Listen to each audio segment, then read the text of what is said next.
What is going on, guys? Welcome to Outside the Brand for your AEW Dynamite and Impact Bound for Glory review. We don't really do Impact over here, but with Impact having their Bound for Glory event, we just had to do it. It was a great night for professional wrestling on AEW Dynamite side and on Impact side. I'm officially back on Impact. I think Impact is great. I think we can totally see some things here when it comes to Impact Wrestling. But guys, I got some friends here. I got a guest right next to me, and he will be revealed last but not least. So guys, who the heck are you? Why the heck are you here? And let's talk about some pro wrestling, huh? How you doing? How you doing? Surprise, surprise.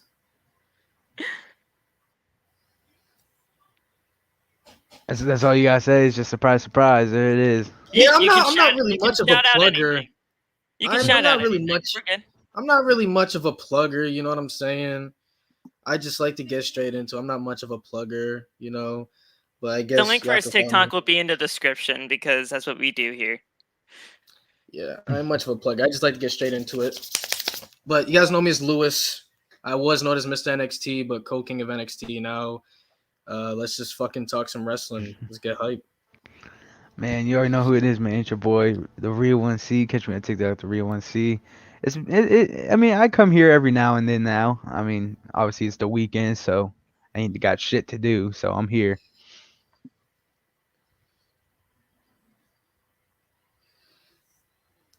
You're muted, my bro. Yeah, we can't hear you. We can't hear you, bro. You're muted. We can't hear you.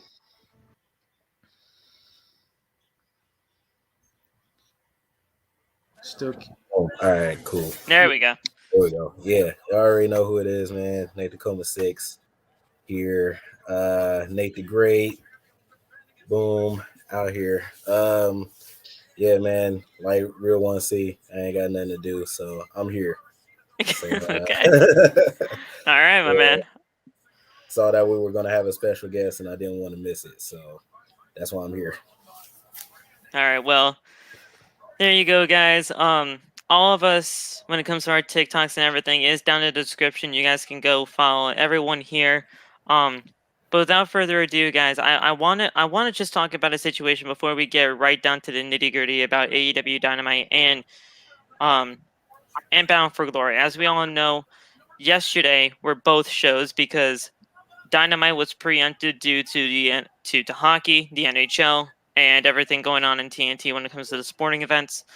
And well, Bound for Glory, they had their show right at 10 o'clock as soon as Dynamite went off the air. So we were just good to go for that. But guys, I want to talk to you guys about the huge situation coming out of SmackDown. The SmackDown that is pretty much, that last segment was heard all over the world. Charlotte Flair and not Sasha Banks. Sasha Banks was there, but Charlotte Flair and Bianca. Fuck. Becky Lynch. Jesus Christ. Becky Lynch. Fuck. Charlotte Flair and Becky Lynch had their titles situation swapping shit happen. And the segment was terrible. The segment was not right. It did not look the way that it should. It was totally... Some of the stuff that you saw on that show was totally just off script. Charlotte throwing her championship to the ground when Becky was trying to grab it. Sonya pretty much breaking character live on the show saying, hey, Charlotte, pick up your damn title. Like, come on, what are you doing? And Becky just being as frustrated as she is, I mean, you can see how frustrated she was by just the look on her face, throwing her championship at Charlotte, and Charlotte just allowing it to hit the floor down below as well. First of all, Lewis, I want to get your thoughts on this. Did you see the whole SmackDown segment, and what were your just initial thoughts on it? Because everything went down. Everything. Even Sasha Banks was there too. I mean, yeah, I did see it. Because I have to keep track of the fantasy wrestling bullshit that we have. But yeah, I did see it. I didn't think anything of it because, you know what I'm saying, Charlotte, is a great heel. So I thought it was just Charlotte being Charlotte. You feel me? But it wasn't until after I saw the reports on everything of just the heat Charlotte had and how supposedly Becky is universally respected by not even by the women, just by everybody in the locker room, how Becky's adored. So I don't know. I kind of feel like it goes way more than this whole title swap thing. It goes way back to Andrade not even being used on TV and then Andrade being released and then purposely keeping Charlotte off of TV. So it goes way beyond this. I mean, if you read the reports, you can understand why Charlotte is frustrated. You know what I'm saying? Does that justify her actions of what she did? Absolutely not. But you can understand her frustrations because, people for the past few years have been saying Charlotte, her title reigns have sucked. Her title reigns are shit. Her title reigns don't mean shit. She ain't shit. All this, right? So people have been complaining about Charlotte's title reigns, and that was one of the main things she complained about, right? Was the fact how her title reigns are meaningless. They have no meaning, not memorable. She's not even booked to be a dominant champion. And that was her frustrations, and and then you see the title swap, and that was pretty much the icing on the cake. We'll go over the reports as well, but guys, Nate, 1C, what were your thoughts on this entire SmackDown segment as it was going on? Because shit went down, and we all know that Charlotte and Becky didn't really have that much of a chemistry together in the first place because they really have not liked each other all the way back there in their days in NXT. But still, it brought up to here, it brought up to this breaking point, so to speak, and now we're here. Man, I didn't even watch SmackDown like that, but when I heard everyone talking about it, I went back and looked at it. I was like, okay, so they're both pretty much playing unprofessional here. You see that they're both throwing titles, they're both going back and forth. To me it looked unprofessional, but yes, I mean to me I see it as something that could happen from a long way, like Lewis said, and to me I also think that it's a ridiculous joke at this point because I feel like yes it was the wrong thing to do, but why does it have to blow up like this? So I don't know. I just think it's kind of stupid. Not gonna lie. Yeah, same. When I saw the segment, of course, I thought it was just part of the plan. But then once saw the reports and everything, then I'm like, okay, well, yeah, it's just like it got out of hand. I don't know what WWE is going to do down the line to try and prevent that from happening again and stuff like that. But yeah, it's crazy. It's crazy. So. Not only did we have something happen on the SmackDown side, but we also had stuff happening on the AEW Rampage side of things as well. As we all know, Rampage happened right after SmackDown went off the air. And as soon as that happened, well, not all of us probably, but we turned on AEW Rampage where we saw an excellent main event between Pac and Andrade. As we all know, Andrade and Charlotte kind of have a thing together. They're engaged to be married. And after everything happened, Andrade went to Twitter and tweeted out, and I quote, "F you, WWE." Now, at the time, we did not know what this meant. We didn't know what this meant. I personally thought that, hey, Pac was a former WWE talent. Andrade was a former WWE talent. They just had a banger of this match on AEW Rampage saying, F you, WWE, we could have done this over on your side, but instead you treated us like shit and we're doing it over here now. I thought it was something like that. But then this entire thing happened. Charlotte actually went over to AEW Dynamite to support her husband-to-be, Andrade. And now it looks like this entire tweet could be about this situation. So did you see the FU WWE tweet? Did you think anything of it? And now with this entire situation, are you thinking that this could be possibly linked?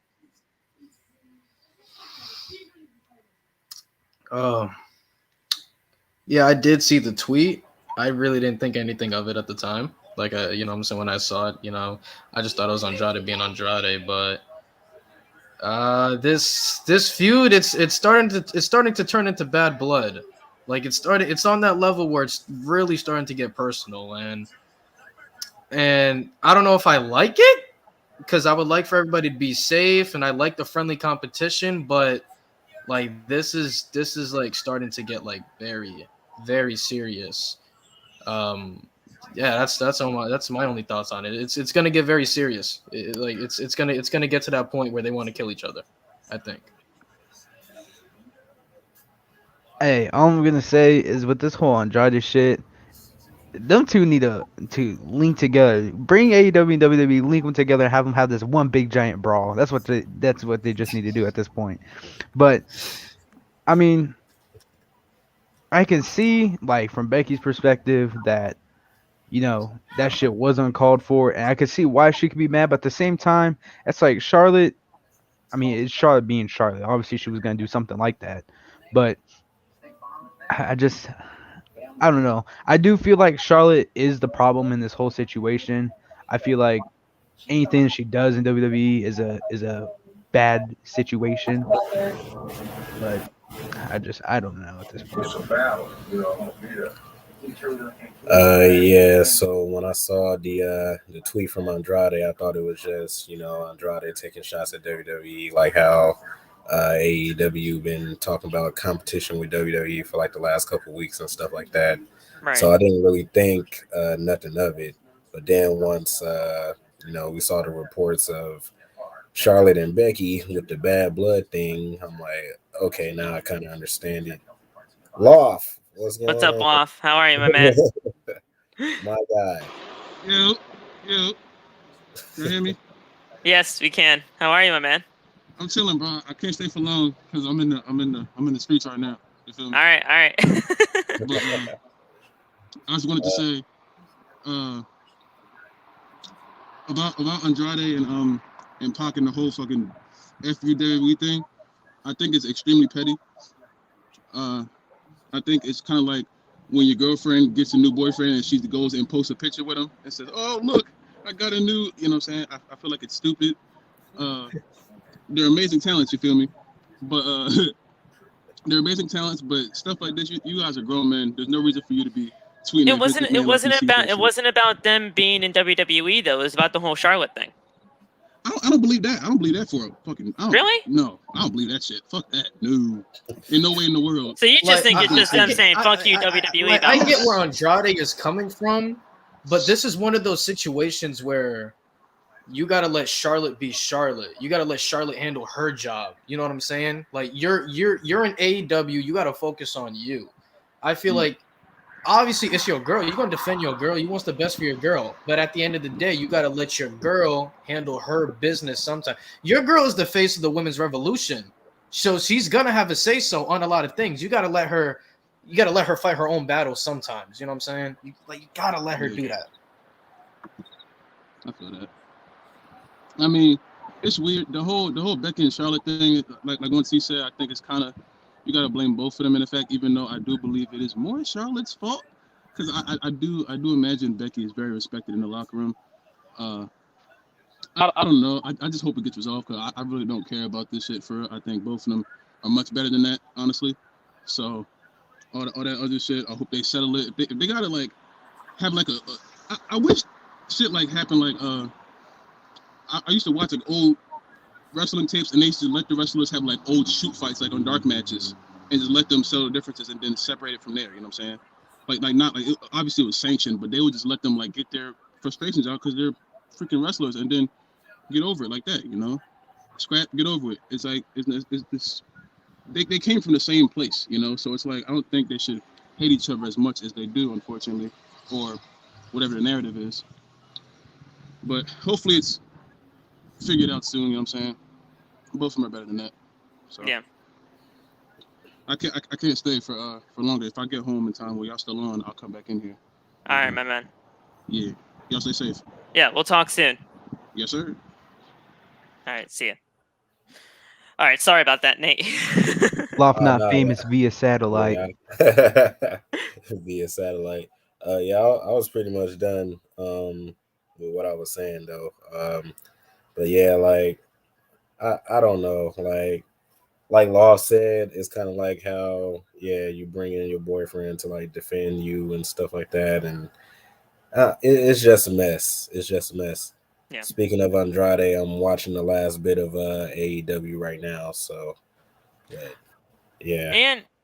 And during AEW Dynamite, I don't know if you guys have even saw this, but Fox was actually airing a replay of Friday Night SmackDown in that same time slot as AEW Dynamite on TNT. So they were doing that whole Fox and AEW thing. I was actually Come watching the on. beginning part of SmackDown during that, so Like, I mean, I don't know, that's a whole other different story. Like that in itself could be in a different even podcast. But I want to get you guys on the reports because, like Lewis was saying, reports came out, and I do kind of want to bring them to you guys in the light.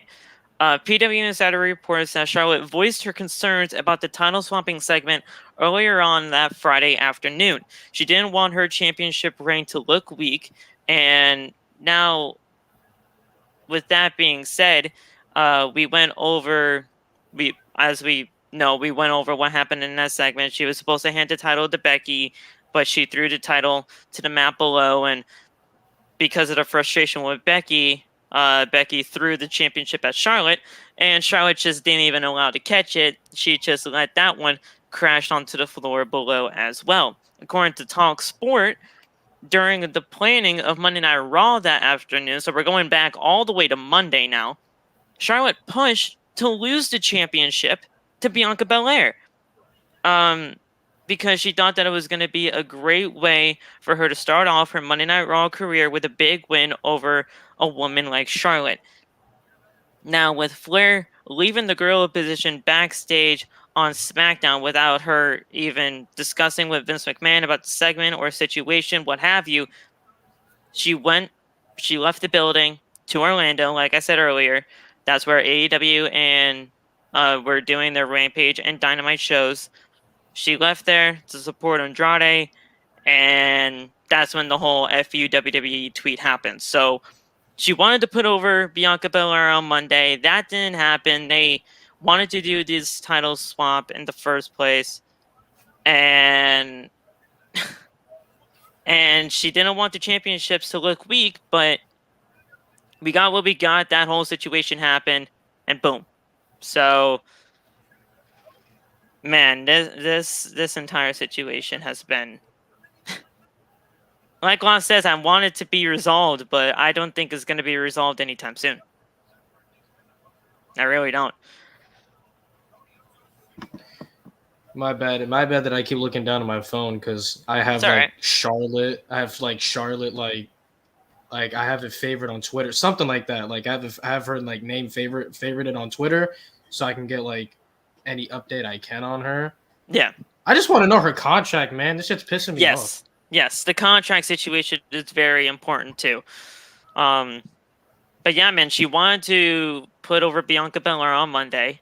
They shut that down real quick, and they said, no, we're doing this championship situation, the title swap, and this is what we got. Obviously, it didn't go as planned, but that's what we got. Sasha was even sent out there. Was she sent out there to get the attention off of Becky and Charlotte? We don't know that for sure, but it could be a possibility. This entire situation is insane. I don't know, man. This is slowly getting out of hand. I mean, just found like the same report. Charlotte has really isolated herself from the rest of the locker room. There's not a lot of friendliness, interaction. She's kind of in her own world right now, and so she's not entering herself to the locker room in any way. It's not like that makes them side against her, but that's a symptom of people are wondering what's going on with her and that she's just in her own head and overreacting to things and over scrutinizing things and questioning everything and worried that she's not being given the protection and the spotlight and being portrayed as a level higher than everyone else. And others are saying, well, what makes you think you're better than us? And at that level, to the degree, if you were a very ungracious way and kind of a paranoid way to go about things. So long story short, Charlotte feels like she's not protected. She feels like she's not even being treated as the face of the women's revolution. And supposedly, so it's like people are telling her like you're the face of the women's division, like you're protected, like you're like you have all these things, but Charlotte doesn't see it that way because like we might think it like that, right? Like Charlotte has all these titles, right? Charlotte has all these title reigns, but in Charlotte's head, it's like I have all these title reigns, but they haven't been meant shit, right? I'm the face of the women's division, but tell me what title reign was memorable. You know what I'm saying? How am I protected? I just lost to Nikki fucking Cross in a no disqualification match. You know what I'm saying? I just lost to Nikki fucking Cross. Nikki Cross cashed in on me in one exactly. 1 day. So it's kind of like I'm getting beat by nobodies while Becky squashes Bianca, who was Megan. If you're watching, I'm not shitting on Becky, but this is, you know what I'm saying? Like Becky squashes. It was an uncalled for moment. I'll give you that. Yeah, exactly. So Becky squashes a woman that's been undefeated since Mania. Sasha, obviously, Sasha comes back, whatever. Bailey's been doing her thing. Those women, they've had better years than Charlotte so far. You know what I'm saying? Yes. Regardless of that, Charlotte hasn't had quality in quite some time. Like they wasted her with the Rhea Ripley feud. They wasted her with the Nikki ASH feud. Like they haven't done anything with Charlotte, and I can see her frustration. But that's also not fair to Becky. You know what I mean? It's also not fair to Becky. And I mean, like, I can see as to why she thinks that she's not getting the spotlight, but at the same time, like, I do, because, like, think about it. She's won that title like 13 times. She's like a 13-time women's champion. Now the title opportunities might not mean nothing like much, but you can at least go on to say that, hey, I got this spotlight 13 times to at least win the title. Right. But so far as like the whole Charlotte and Bianca type thing or whatever, I mean, it's surprising to me that she wants to put somebody over. That's just first thing for me. But another thing is that if this actually happened, this would have, to me, made up the whole entire SummerSlam squash match between Becky and Bianca Belair, because she could have won the title a right way by being Charlotte and starting off a great, path on Monday Night Raw. So yeah, I mean, I feel like it should have happened, but knowing WWE being WWE, they just like to go the trash ways instead of going the right way. So. Right. So I was on my phone as well, looking up the reports again. Yeah, man, with this Charlotte and Becky situation, it is getting out of hand. Charlotte feel like she's being disrespected in the back. Everybody supporting Becky on it, stuff like that. She's hard to work with. Charlotte's hard to work with and stuff like that. I really don't know what to say about this, but like on that Monday though, I did think that Bianca was going to win. I thought that Bianca was going to win, so that way they could start off fresh for the new season premiere of Monday Night Raw and stuff like that, with the new rosters.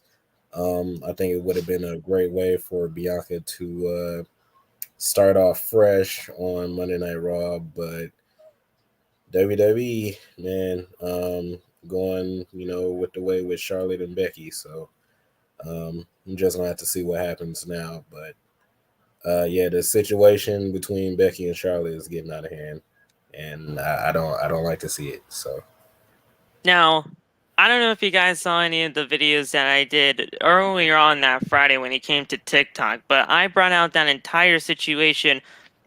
I brought up the entire situation regarding the four women that were all a part of this: Charlotte, Becky, Sasha, and Bianca.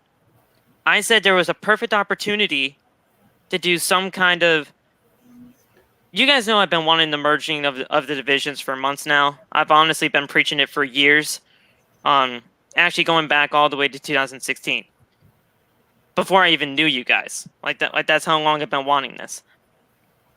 As soon as I saw Sasha come out during that entire segment, I'm like, all right, we're actually getting this. We're actually getting this. Come on, Bianca, be in that gorilla position, have your music be played, and get there.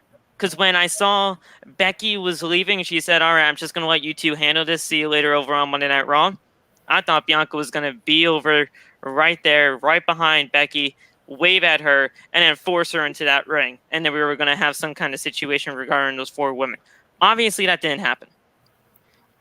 Obviously, that didn't. I wanted that to happen so bad. I thought we were so close, but that didn't happen. And now, with this entire situation happening, I don't think we're actually ever going to get that. I think we are just going to get a Charlotte and Becky match at Survivor Series, and maybe.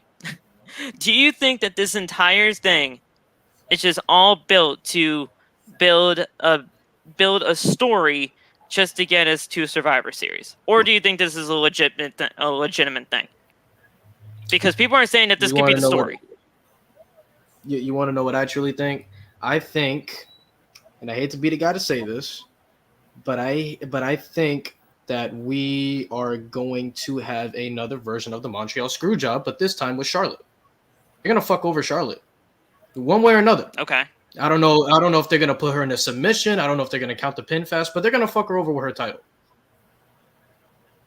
I think it's gonna happen. They're gonna go off Vince or somebody, or Vince is probably gonna make TJ Wilson force his hand into tell Charlotte one thing how the match is gonna go, and then flip the script on Charlotte and basically screw her over. So. It might. How messed up that is, though. Like, that whole Montreal Screwjob thing back then was messed up as it was, but you know how Vince is.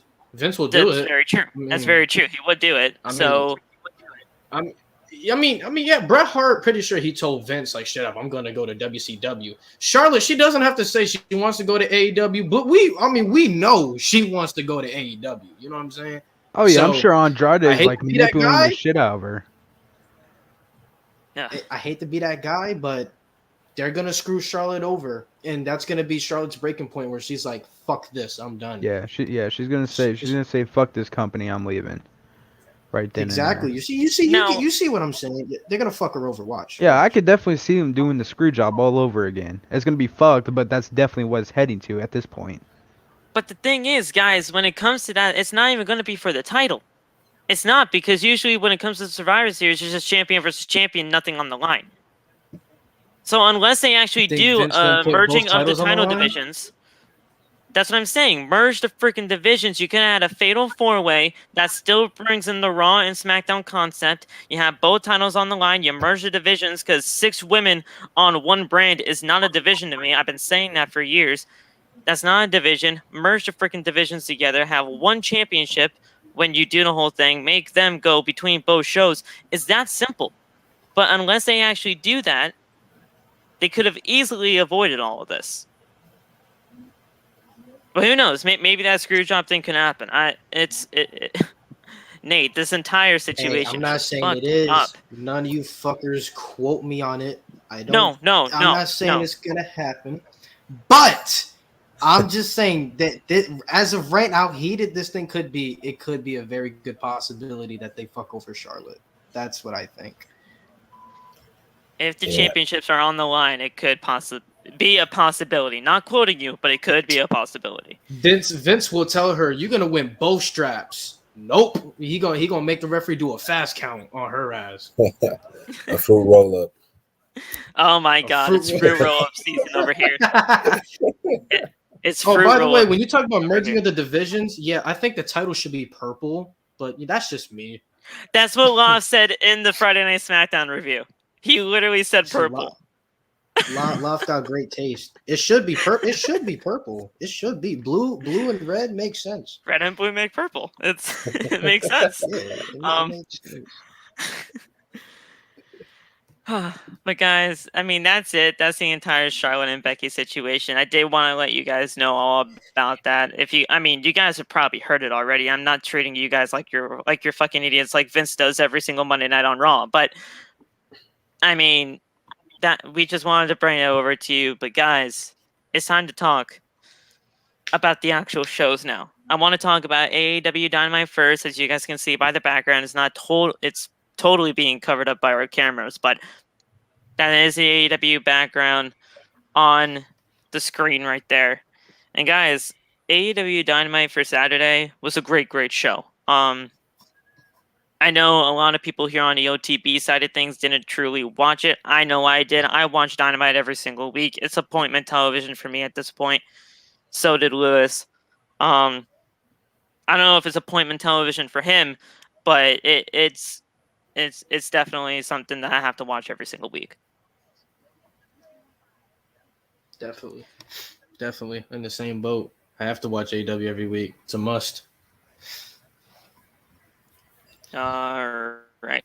So let's get right into what happened on the show. The main event, of course, was Malakai Black versus Cody Rhodes 3. This is the final of their trilogy, but we'll get to that because that was the main event. But guys, we kick things off with a great match for the opener. An AEW World Title Eliminator tournament between Bryan Danielson and Dustin Rhodes. This to me was a fantastic match. I think they both worked really well together. Dustin still has it after everything that he's been through over the course of his WWE career, of course, over the course of his entire wrestling career, not just with WWE. I think this was a perfect opening, and the right winner came out on top here with Bryan Danielson. But man, this was a great way to open up the show tonight. Well, not tonight, last night. Phenomenal match. I was definitely hooked into it. It was great, man. I love Dustin. I think Dustin is probably one of the most underrated performers of his generation. I mean, he doesn't get the credit he deserves, but I thought the match was great. I thought Dustin looked phenomenal. I thought Bryan looked amazing, and I thought the overall match quality was dope, man. I really liked it. I would have been fine if either guy went over, but it was a great match nonetheless. Now, obviously, I didn't really watch it, but it sounds like one hell of a match. But obviously, with them two being, very big, well-known superstars in today's world, I mean, Bryan Danielson, I feel like, just hearing it, I feel like that seems like the right winner. Obviously, he needs that AEW Championship title match here pretty soon. But yeah, I mean, it sounds like a great match. I need to go back and watch it. Dustin Rhodes, like you said, Phil, he's been treated, in my opinion, like shit throughout his whole entire wrestling career, from TNA to WWE and stuff like that. But once he appeared on AEW, that's how you definitely knew that he was ready to not give up yet. So yeah. Yeah, Bryan and Dustin was an amazing match to start off AEW. Of course, Bryan coming up with the dub. That's who I predicted to win in the tournament. So got one prediction right, but yeah, it was a great match nonetheless. Dustin could still go. I was trying to figure out how old he was. I think he's like in his early 50s, but man, he can still 53. Do it. So yeah, he can still do it. So it was one heck of a match. So Danielson, I'm gonna go over what happened during the match. Danielson, we had those rapid fire curb stomps to the neck and trapezius muscle to him, just repeatedly stomping on the head and neck of Rhodes. Rhodes hits a huge clothesline and then a pile driver cover for a 2 count. Danielson with a roundhouse kick to the knee into a guillotine chokehold, and Rhodes fades away.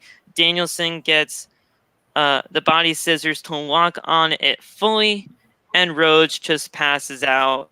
Bryan Danielson showing that he does not need that running bukkake knee and does not need the label lock to get the job done. He just ends him with a guillotine chokehold. I think it was a great finish. Yeah, I agree. It was a great finish. Made Dustin look really strong. Dustin's a big dude. He's 6'6". I just looked it up. 6'6". He's a pretty big dude. So yeah, it was a great match. Great quality. Loved it. I'd love to see those two again. Gonna have to agree with what Lewis said right there. Go on. Oh, there you go. That's all I'm gonna have to say. I'm gonna have to agree Sorry. with Lewis. Um,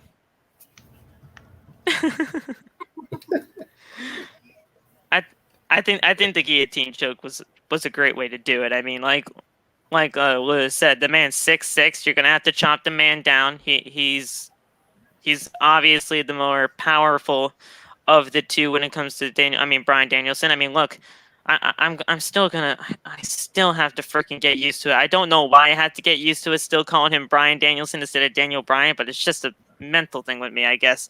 But I think it was a great way to start off the tournament. But a video package with the tag team for the tag team titles. Well, wait, no, hold on. Omega with the Young Bucks. That happened after. And Cole, next week is the Dark Order versus the Elite. And Omega says that Paige is afraid of failure, and he is burning through -1's diaper supply. That's just a shot at -1. I don't know why he had to do that. I mean, -1's the GOAT. -1 is the greatest of all time. So do not come at Brody Lee's son like that. If these people really know Paige, they won't be chanting cowboy shit. They'll be chanting coward shit. So then he thanked Adam Cole for that line. So apparently Adam Cole was the one to make that one up. But guys, it's the Elite. The Elite are going to be the Elite. And once we get Hangman on a Page versus... Do we know which members of the Dark Order is going to be in that tag match? I am not sure. I mean, I could probably look it up. They probably said something As already. long as John Silver's there, I'll be okay. I freaking love Johnny Hungy. Let's see. Dark Order versus the Elite. Separate Aiden, stop AEW. capping, bro. Kenny can't handle not that -1. I was just He about to can't say handle -1 -1 versus Kenny. He can't handle -1. Yo. Tripping. -1 is the GOAT, bro. That's true. He can't handle -1. -1, bro. He'll just look at Kenny. Kenny shit his pants.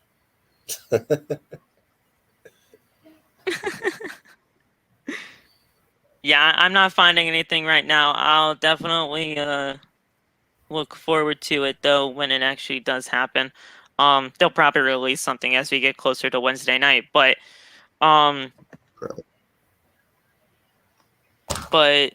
after a commercial break, we had a video package for the tag titles. FTR say that they are proud to be AAA tag team champions, but they want the AEW tag team gold as well. I mean, I honestly thought that we were probably going to get Santana and Ortiz versus the Lucha Bros at Full Gear, but I'm guessing that we're probably just saving that for Revolution back in February. Who knows?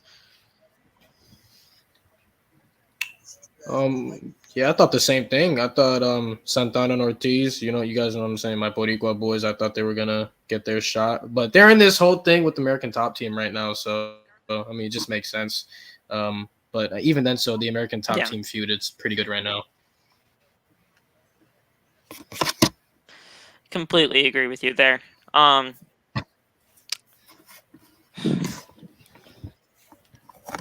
Anything else you guys want to say about that whole tag team championship situation? What were your thoughts, Lewis, on how they won the AAA tag team titles? I had no idea that was happening. AAA tag team titles to FTR. The way they won the titles, it was unique. I mean, Phoenix doing a moonsault onto the belt. I mean, shit. I mean, he got fucked up. That's all I can say. He got fucked up. Yeah. It was a great match once we pulled the masks off the frog dudes, but that turned out to be FTR. But man, they won the titles and they got paid off for it. I mean, shit. I'm just ready to see a title for title because I know that's eventually gonna happen. So I'm just waiting to see that.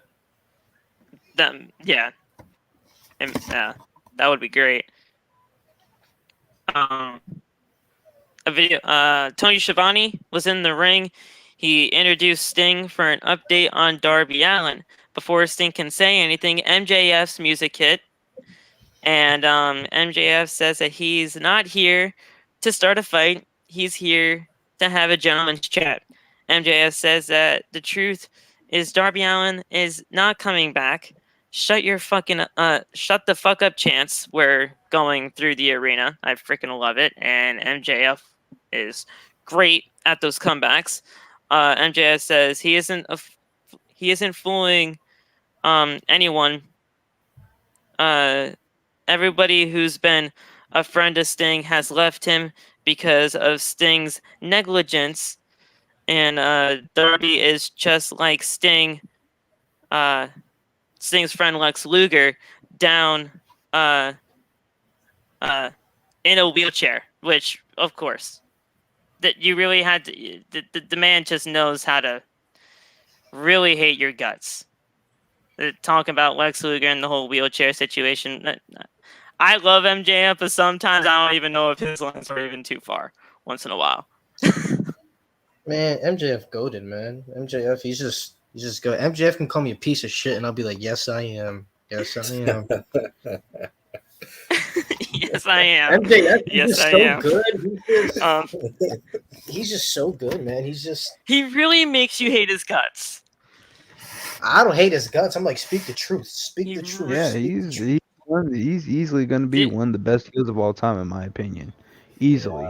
But he's just like he doesn't. I don't even hate him. It's just like how honest and truthful he is, and how much he actually shows the hate to the person that he's talking to. It just makes me want more of it. Yeah, MJF is. And like I said multiple times here, they wouldn't have him say these things if it wasn't said backstage. All right, you can say this, you can say that. They obviously figured this stuff out before he just goes out there, because if he actually does just say this on a whim and just says, hey, you know what, screw it, I'm not even having a promo, like, come on. I mean, I would hope that Sting would have some kind of sit with him and say, all right, this is what we can go over here with this promo, and who knows. But I don't know. MJF is great. There's no MJF slander over here, and if you say anything bad about MJF, you're automatically, we're automatically all coming for your ass, because I mean, we all love MJF here. So he called him Darby's emo daddy. Yeah. So Sting attacks MJF, and Spears comes down, and Wardlow. Sting fights them off momentarily, but the numbers game was just too much, and Spears bludgeons Sting with the chair. Spears sets up the chair for MJF to sit on, and MJF says that he knows Darby is watching. Did I mentally break you now? Then they can chant your name all that they want, but this is your future, and you will always be second best to me. So, I mean, MJF being MJF, he's gonna be world champion.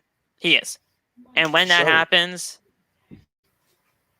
Yeah, when that happens, I'm gonna rejoice. I don't know if he is gonna be the one to take the title off of Hangman, but I feel like with how universally loved Hangman is, and how, well, I don't think anybody really hates MJF, because MJF is just that damn good. But he is getting booed. He is getting the right reactions.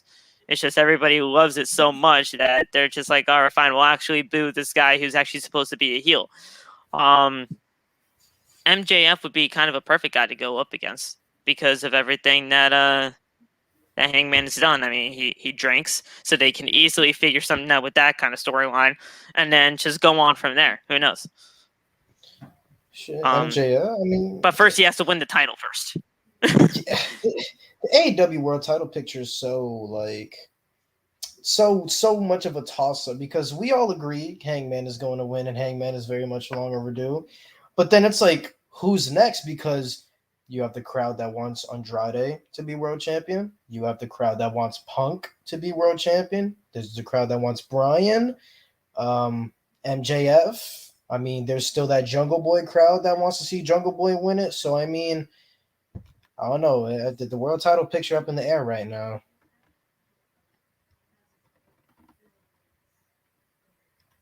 Very much so. Hey, y'all talk your stuff. I ain't over here. I'm just listening, bro. Oh, okay. All right, yeah, no problem. Shivani, after the commercial break, is with Dr. Britt Baker, DMD. I do the DMD thing. Don't at me. She's great. She's sexy. I Britt don't will care. face Fight Tay me, Adam. Conti at Full Gear. Bro, she's my wife over here. She's my wife. She's sexy. I Don't call care. her Ty sexy. She's Conti's my wife. sexy too. Anna J. Yo, Jungle Boy, listen, bro. I will whip your ass for Anna J. She fine as That hell, dude, Jungle bro. Boy's one of the luckiest men in the world, bro. Bro, you see her Jungle Insta, Boy bro? is Do a you see her Insta? very Do lucky you see man. her Insta?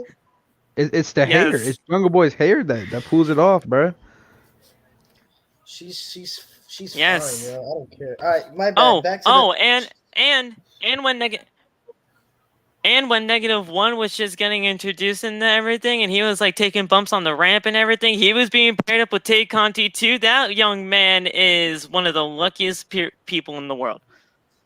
He is one of the luckiest Bro's young 10 years kids in old the world, as if he was freaking paired up with Tay hot Conti. wrestling women, bro. Man. And he's set for life when he's actually able to wrestle. Man, yeah, Ty Conti. Man. Penelope Ford too. Kip Sabian, So- you are a lucky man. You are a lucky man. Man, Aiden here says Lewis versus Jungle Boy at Full Gear for the custody of Anna Jay. Jungle Boy You get are his ass insane. beat disrespectfully. Hold on. If we fighting for Anna Jay, I'm gonna kick the shit out of Jungle Boy, bro. To be honest. I'm not passing this. I'm not passing it up. I'm sorry. Anna, she's just fine, yo. Passing that up. Josh, no, you're not. No, you're not. I cannot even highlight that comment. No, you're not scheduling a bottom belt appointment with DMD. She's a dentist. You do not need to go anywhere near that bottom region of yours. So she's in the he's with Britt Baker. Says that she will face Tay Conti at Full Gear. All Tay does is show her ass, while all Baker does is show why she is the AEW Women's World Champion. Listen. Showing the butt is nothing bad on our accounts. Showing the booty is nothing bad on our accounts. What's so bad about showing some ass? What's so bad about that? She has my attention. Listen, Yeah. Listen, I follow Ty Conti on Instagram. I'm being for real. I don't follow many wrestlers, but I follow Ty Conti on Instagram. Let me tell you, it's worth a follow. Yes, sir. Indeed. I follow her on Instagram. I follow her on Twitter. I follow her. I follow her heavy. But listen, I think Britt Baker and Tay Conti is going to be a great Full Gear match. I think they're both very, very, very talented in the ring. And with that being said, I mean, this could just be a match waiting for them in the wings until we can possibly see a Britt Baker Thunder Rosa match at Revolution all the way in February.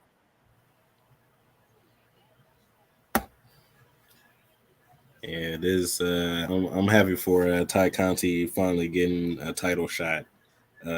She deserved it for a minute now, I believe, and she's finally getting her shot now. So will she win? Probably not, but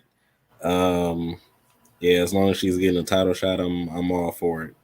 Oh yeah, Ty Conti DMs.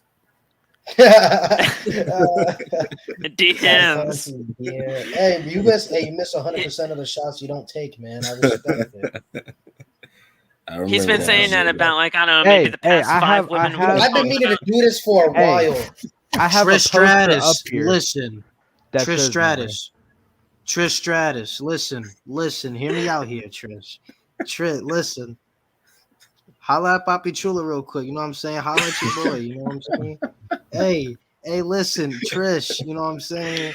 This man's I've great. been about you, you know, like you know what I'm saying? Like I need my mommy Chula in my life, you know what I'm saying? Just holla at your boy, you know what I'm saying? Like come Okay. on now. I'll get Anna J too, Saul. I'll get Anna J. Jungle Boy don't want this word. He been ducking me for like 2 years now, bro. I've been looking at her. Bro. Sky Blue, if you want. No, let me stop for you. Listen, don't mess with Sky Blue now, all right? Hey, Chad, hey. Ooh, that's another story, man. That's another story. That dude I Lewis follow has her too many Insta, too. women Y'all on his see that? mind, bro. But Lewis, I mean, honestly, I think Tay Conti versus Britt Baker is going to be great for Full Gear. We all know that the real match that we're looking forward to is Thunder Rosa versus Britt Baker at Revolution, but you gotta get to Revolution some way, somehow. I think Tay Conti is going to be great. Yeah, it's gonna be dope. I'm really interested in it. They both have very nice wrestling styles. Assets to their careers. Wrestling styles per se. You know what I'm saying? But now, all seriousness, I'm really excited for the match. I think it's gonna be a banger. I think it's gonna be dope. I'm really invested into it. Okay. Penelope Ford makes her entrance, so there you go. There's another one, and it's time for her match against Ruby Soho for the first match of the TBS Championship Tournament. And honestly, Ruby Soho really brought Penelope Ford to a really good match. I don't hate Penelope Ford at all. I think Penelope Ford is great when they use her properly. But in this situation, they definitely used her properly. They got her into a great match with Ruby Soho, and there you go. We have a great match to kick things off with the TBS title tournament. It's going to be a great tournament with these 12 women all having a chance to win this thing. Yeah, don't they aren't like the first like top 4 women have buys or something like The that? top 4 buys, women right? have buys. I actually have the tournament right here if you want to look at it. That's dope. I know Thunder Rosa has a buy. Jade Cargill, she's the favorite. She might pick to win. Fuck all these. Yeah. Jade Cargill. Here it I is don't for know you, the other Lewis, 2 right women. here. Here it is. Yeah, appreciate it. Nyla Rose and Chris Stat. Damn, they got the fucking Avengers on the body. What the fuck is? God damn, this not even fair, bro. What the fuck going on? We gave our entire Nate and I were in the Rampage on the Rampage review with Friday Night SmackDown because that's where they revealed this tournament. We pretty much gave our full predictions. So if you want to do that too, I mean, why not? I mean, we already had some stuff actually happen. So Ruby Soho actually advancing, but we got some other stuff here. I got Thunder Rosa winning the entire thing, going up against Jade Cargill. I'll do it real quick right now. Anna J, Jamie Hayter. I'm gonna have Anna J move on that one. I'm gonna have Red Velvet beat the Bunny. Let me see. Hikaru Shida and Serena Deeb. I think Shida moves on that one. I think she gets her 50th win on that. Obviously Soho moves on. I got Thunder Rosa beating Anna J. Jade Cargill beating Red Velvet. Like I think that match is gonna be like 10 seconds. Nyla Rose and Hikaru Shida. That's a little bit of a tough one. But I do think Serena Deeb will cost Hikaru Shida the match against Nyla Rose. So I got Nyla Rose moving on. Ruby Soho, Chris Statlander, obviously. So I pretty much have all the buys move on. Jade Cargill beats Thunder Rosa. And then wow, okay. I'm gonna have Chris Statlander beat Nyla Rose. And then in the finals, I would love to see Jade Cargill versus Chris Statlander. I think that would be a great match that can show Jade what she can really do. And I think Chris Statlander is honestly like one of the very best in the world in her in-ring talent. And I think that's going to be really good. But like I said, I'm going to have Jade Cargill go over Chris Statlander. I think Jade Cargill, this is a perfect opportunity to throw a strap on her. So I got Jade Cargill winning the tournament. I got Jade winning too.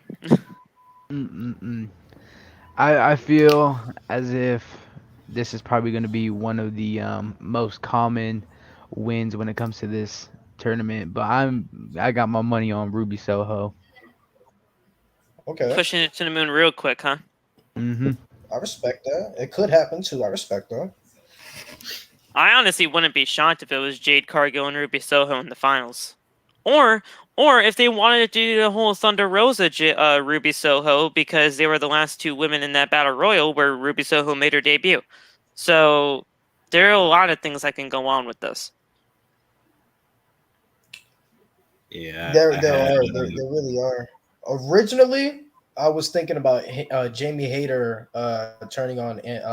Beating Anna Jay, but I have this theory that Jamie Hayter is going to end up turning on Britt Baker, and she's going to be the one to take the strap off of Britt Baker. Wow. That would be something.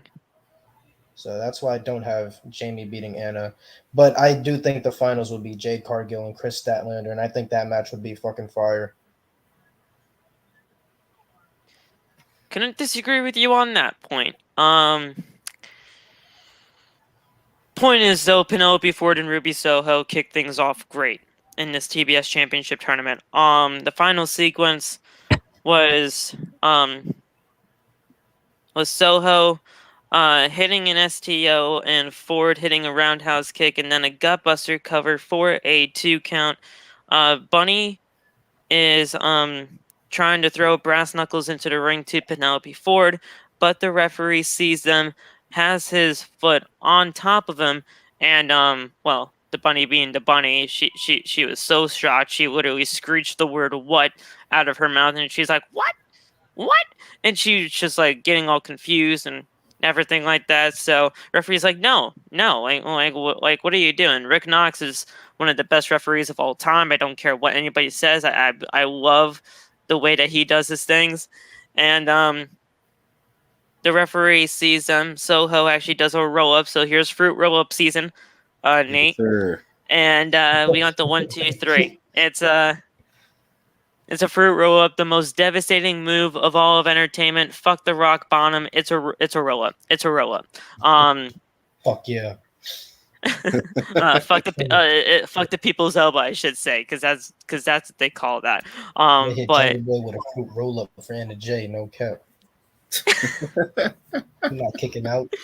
You're not Man. kicking out. Straight, you're not kicking out. You ain't kicking out. Bro. Legs too devious. Hook them. But Ruby Soho does move on. She will face God dang it. I forgot already. She will face Chris Statlander in the second round, and honestly, I think that match alone is going to be freaking great. I think Ruby would have to go over there, but who knows? Anything could happen here. We could really see a great finals at the end of the day. Man, that's pretty much the only match that I'm like iffy about, because you look at the other women, you're like, okay, like this person goes over, this person goes over, this person goes over, but that Ruby Soho and Statlander, it's because like Statlander, since she's lost to Britt, hasn't had like they haven't booked her to like bounce back, and then Ruby, I mean, she's just coming off of a title loss to Britt Baker, so I mean, I'm cool with that. Whatever woman goes over with that, to be honest. I think whoever wins, it's fucking credible at that point. So cool, whatever. Yeah. Yeah, man. The most dangerous move in all of sports entertainment, the fruit roll up. What flavor we talking though? Shoot. I was about to say, let's see. We can do like the fruit punch. We could do maybe, we can do maybe like the orange. Hey, would Sunny Kiss have the fruit punch then?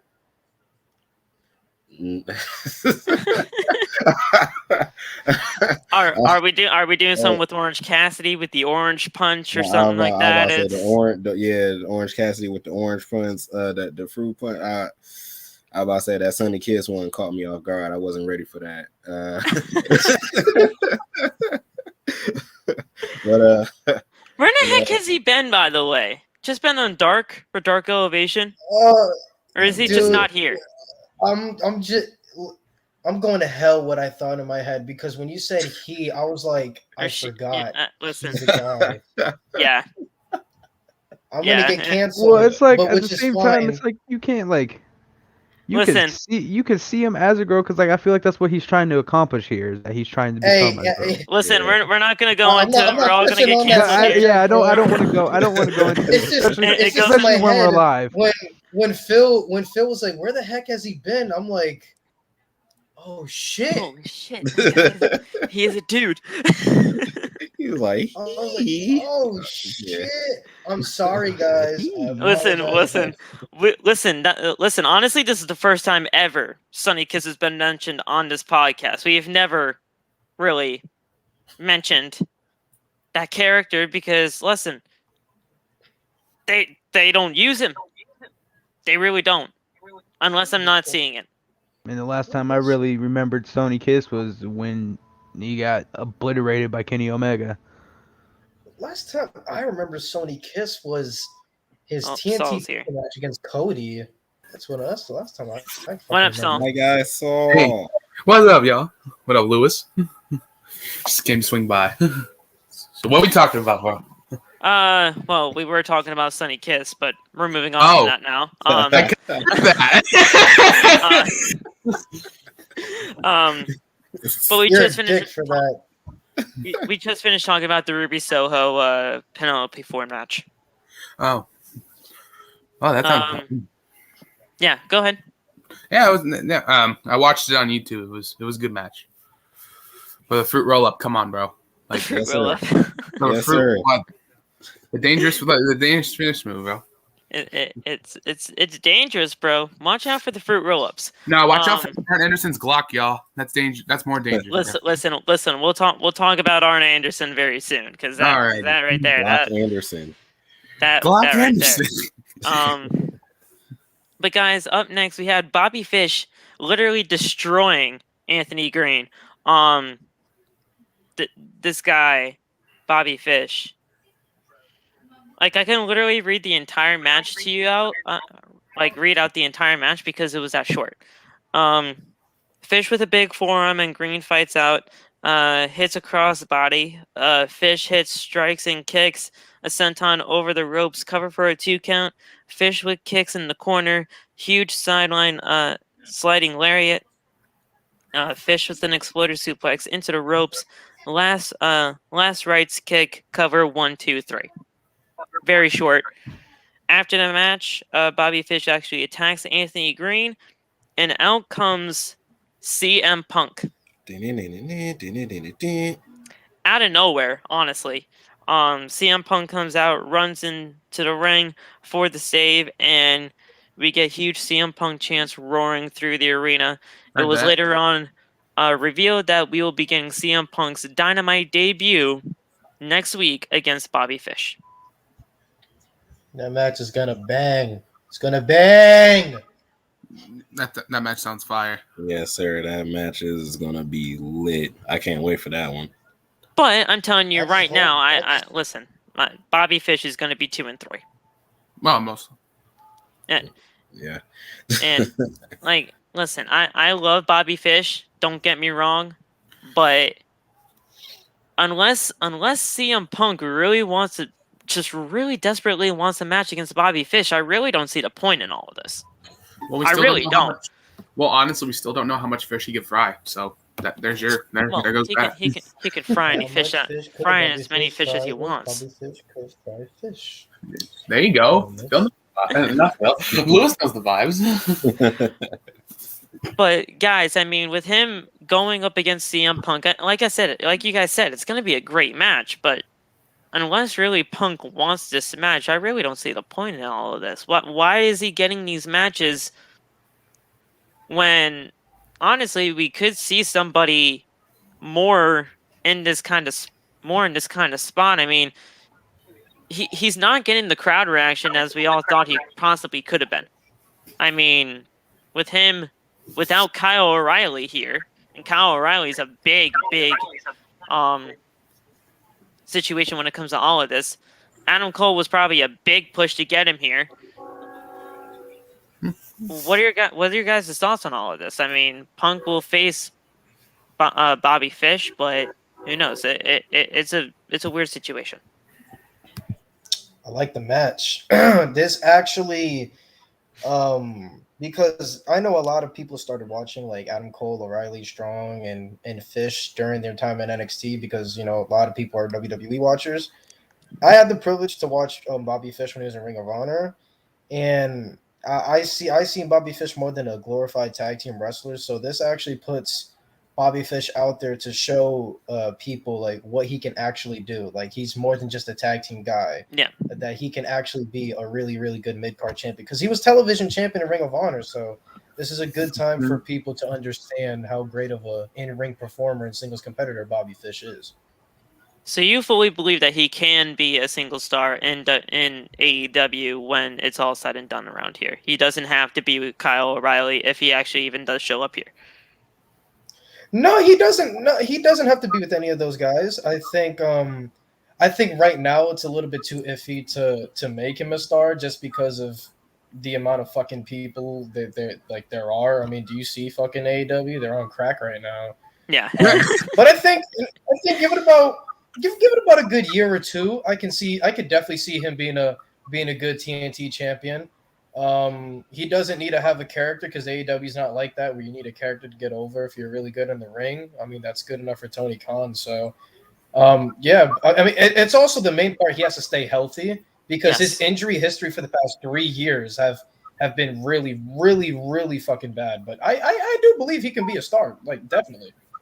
Because he started off with a loss against the TNT champion, Sammy Guevara. He won he won somewhere in there to bring him 1-1, and then he had a match with Bryan Danielson to get him 1-2, and now he's 2-2 with Anthony Green being the squash match. So he's just having this back and forth kind of win-loss streak, trying to figure out where the heck he fits in. I don't know, Nate. What are your thoughts on Bobby Fish's career as an AEW superstar? First off, and where do you think this match is going to go with CM Punk? Is this just a little mini feud like we're getting with Darby and MJF? As far as him being an AEW superstar, he is going to be a great superstar in AEW down the line individually. It'll be a great way to show everyone that he can actually wrestle without being a tag team competitor. He can actually do it as an individual competitor because, like Lewis said, he's actually good. It's just that he had all of those injuries in the last few years, which kind of messed everything up for him. So a lot of people was like, like he's injury prone, stuff like that. So yeah, down the line, he'll be a superstar in AEW individually, and yeah. As far as the CM Punk feud goes, I'm not sure if they're actually going to do an actual feud or if this is a one-time thing. But either way, I can't wait for this match. I'm definitely going to be locked into this match next week. Like we have two of the best wrestlers, technical wise and stuff like that, and I just can't wait for the match. So I'm gonna be locked into it. Go ahead, Saul. Breaking news. Cooper Kupp has saved fantasy football 37 points. Sorry, I had to say that real quick. Cooper Kupp. Let's go, Cooper Kupp. Thank you. Kupp. I'm sorry. I've just been on the Cooper Kupp bandwagon, bro. Let's go, Cooper. My bad, sorry. What you got? My bad, what you got, Saul? I'm actually excited about this match. Punk versus Bobby Fish. Actually, I'm surprised of Bobby Fish's performance. I feel like this I feel like this is gonna be a short feud. I don't see this being long, but I mean it can. But what is this going to build up Bobby Fish, or is this going to or is Punk going to continue with that undefeated streak? That's another thing. Listen, I don't see Bobby Fish winning this thing in the slightest. I think CM Punk's gonna get the win here to avenge Green in the situation, and we just continue on whatever Punk has to do from here. But it's a weird situation. I just really don't see the point of it. I can't wait for this match. By the way, Bobby Fish is good in the ring. Like I said, like I'm used to him being in tag teams. I have to watch it. I got to go back to Ring of Honor. I have to go watch stuff on Ring of Honor, Lewis. So don't go after my neck. But wasn't he with Kyle O'Reilly and not Adam Cole? I don't think the whole Undisputed Era was in ROH, was he? Yeah, he was with no, they weren't together in Ring of Honor, but he was with Kyle O'Reilly. They were known as Red Dragon. Red Dragon, that's it. Yeah, that's where I knew them from. But yeah, he's had single success in Ring of Honor as well. Okay. I gotta go back and watch some. Send me some of that stuff then, Lewis, because I'd like to check that out. Actually, no, I want to see more Adam Cole. I want to see more Ring of Honor. I want to see more Ring of Honor Adam Cole. Ring of Honor Adam Cole was great too. Hey, Adam Cole in Ring of Honor with Bullet Club was fucking superior, if you ask me. But this whole superior, but believe it or not, Ring of Honor almost forced Adam Cole into retirement. Yeah, that's right. That's right. But this whole Bobby Fish type thing, obviously I'm not used to seeing him as a singles competitor, so I do have to get used to that. As of right now, he seems like a great competitor for definitely the mid-card type shit. Like I could see him going for that TNT title. But I don't know. As of right now, I don't see him going into an AEW title, like World Heavyweight title picture anytime soon. In between this whole like short feud is what I'm gonna guess it is between him and Punk. I do expect a lot to come out of it so far as what it is, but I also feel like it was probably a little bit rushed just because of the fact that CM Punk saw him walk in. He was like, damn, let me set everyone else aside, let me go straight after him real quick before it's too late. And so I mean, I'm hoping that Punk will win here because it kind of wouldn't make sense if Bobby Fish did, knowing that Punk is on a roll lately. So I have my money on CM Punk on that. All right. Next match we had was an AEW World Championship Eliminator Tournament match between Eddie Kingston and the man that is very lucky for his life right now, Lance Archer. Oh my God! I saw that match. Yeah, if you guys don't know, if you guys didn't watch, Lance Archer went for a moonsault off the top rope here, literally landed on the top of his head, like the man literally almost broke his neck. I'm honestly really shocked that he didn't. To me, it brought back those the time where Brock Lesnar went for a shooting star and he landed straight on his neck. Like the man absolutely almost killed himself. So did Lance Archer here. Luckily, after the match, after he was done throwing shit, because I heard that he was like really pissed off after everything happened. Was there an X sign from the ref? Did they give out the X sign or no? They didn't do the X sign, but they should have. They ended it very abruptly when yeah, they pretty much had Eddie Kingston like roll him up as fast as he could, and then they ended it from there. So he tried to do the moonsault, but landed right on his head in a very scary spot. Archer rolls to the outside. Doctors were checking on him, but as he was rolling back inside the ring, Kingston just got a roll up 1, 2, 3. This was obviously a changed plan. I honestly fully thought that Lance Archer was going to win this match heading into it. But then once I saw that whole scary spot happening, I'm like, all right, yeah. Change it. Please change the ending. Get Eddie Kingston the win. Get him some help, please. And hope that he can wrestle another day. This was very scary. And you could tell Lance was pretty upset. Yes. He was Yeah, throwing shit around that's one of backstage. my biggest issues. That's one of my biggest issues with AEW is I'm not shitting on AEW. AEW fanboys, don't come after me. If you do, I'll fucking kill you.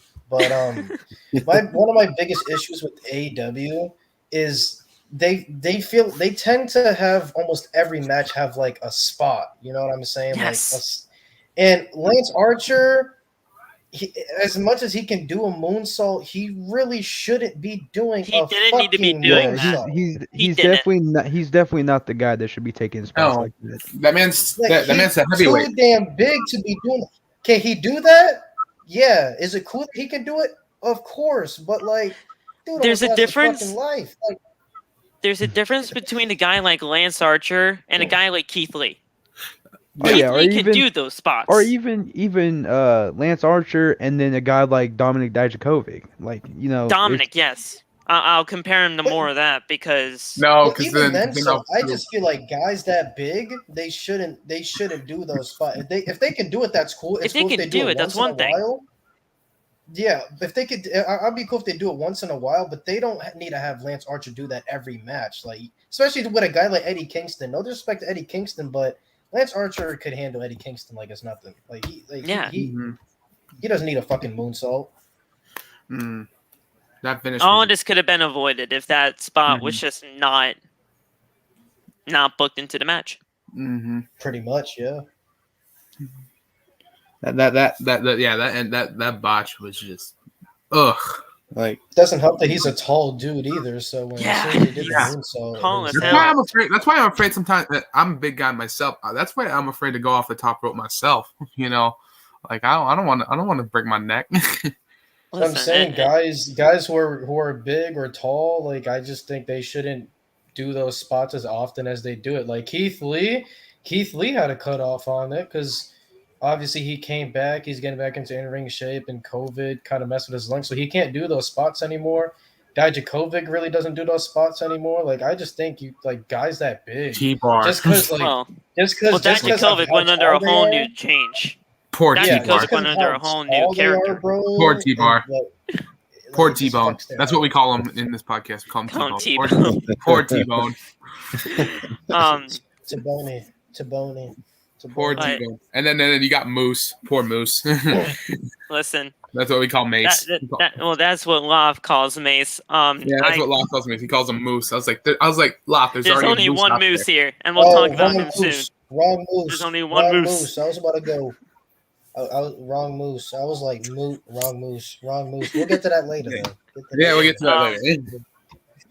But it was a very unabrupt ending. I obviously I feel like this match was changed. Eddie Kingston moves on. He faces Bryan Danielson in round number 2. I can't wait for that. I just hope that Archer's okay. And he Same. did tweet out that he's okay, but listen, just rest up and you'll get back to that AEW World Championship at some point, at least hopefully. I would hope. But guys, up next was Men of the Year and Dan Lambert. I freaking love Dan Lambert. I don't know about you God. guys, but I love Dan Lambert. I think he's great. This man really makes you hate him. And he's just More than so MJF. good at his job.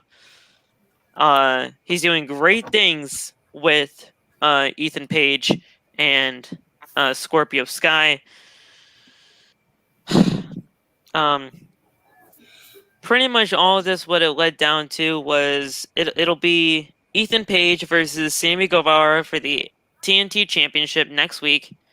And if Sammy wins, he gets to pick the 3 members of America's Top Team to have in that 6-man tag for Full Gear. If Ethan Page wins, he does not only win the TNT Championship, but Sammy Guevara will be out of the Inner Circle forever. So that's the stipulations. I was talking to Jazz. Jazz, I don't know who would win that. That's the stipulations. Lewis, what are your thoughts on America's Top Team? I know you're a big fan of Sammy Guevara, so are all of us here on the OTB podcast. But Not man, as much as this Lewis. is going to be a great match on Wednesday. Oh no, I'm just biased towards Hispanics, man. You already know. Yeah. I'm just biased as fuck. Guilty as charged. I think this story is great. I mean, Dan Lambert's already hated in the wrestling world because he's a man that runs probably the biggest pretty much MMA facility in the world. I mean, he's created world champions. Like, this is a man who created Colby Covington, Tyron Woodley, Jorge Masvidal. Yeah. He's created like world champions. So like he's created some serious killers, and obviously you see Junior Dos Santos and Paige Van Zandt. Like he's created some killers. So people already don't like him, but I think he's playing this heel role very well. I think he's the perfect mouthpiece the Men of the Year need. As much as I love Scorpio Sky in the ring, the dude is fucking drier than the graham crackers I have in my fucking pantry. Yes. Yeah. I agree, though. I agree. I agree. But I agree. You ain't lying, guys. You ain't lying. Like Ethan Page, I like Ethan Page. I have nothing bad to say about him. Ethan Page. I think he can work the mic. If you guys saw him in his tag team, the North and Impact Wrestling, Josh Alexander. I love the North. He's very the North is great. I have nothing bad to say about Ethan Page, but Ethan Page is drier than my. I mean, not Ethan. The Scorpion's guy's drier than my toes. Like he's just like on the mic, he's just terrible. Damn. Put some lotion on him, man. When Scorpio Sky cuts a promo, it's like I'm looking at my phone and I'm reading it off. Like I have the mic in my hand. Like you are a dipshit. Like, you know what I'm saying? Like that's how he reads it, and it angers me because it's like, dude, like you sound like an emotional lesbian trying to read off a fucking paper. Like, you know?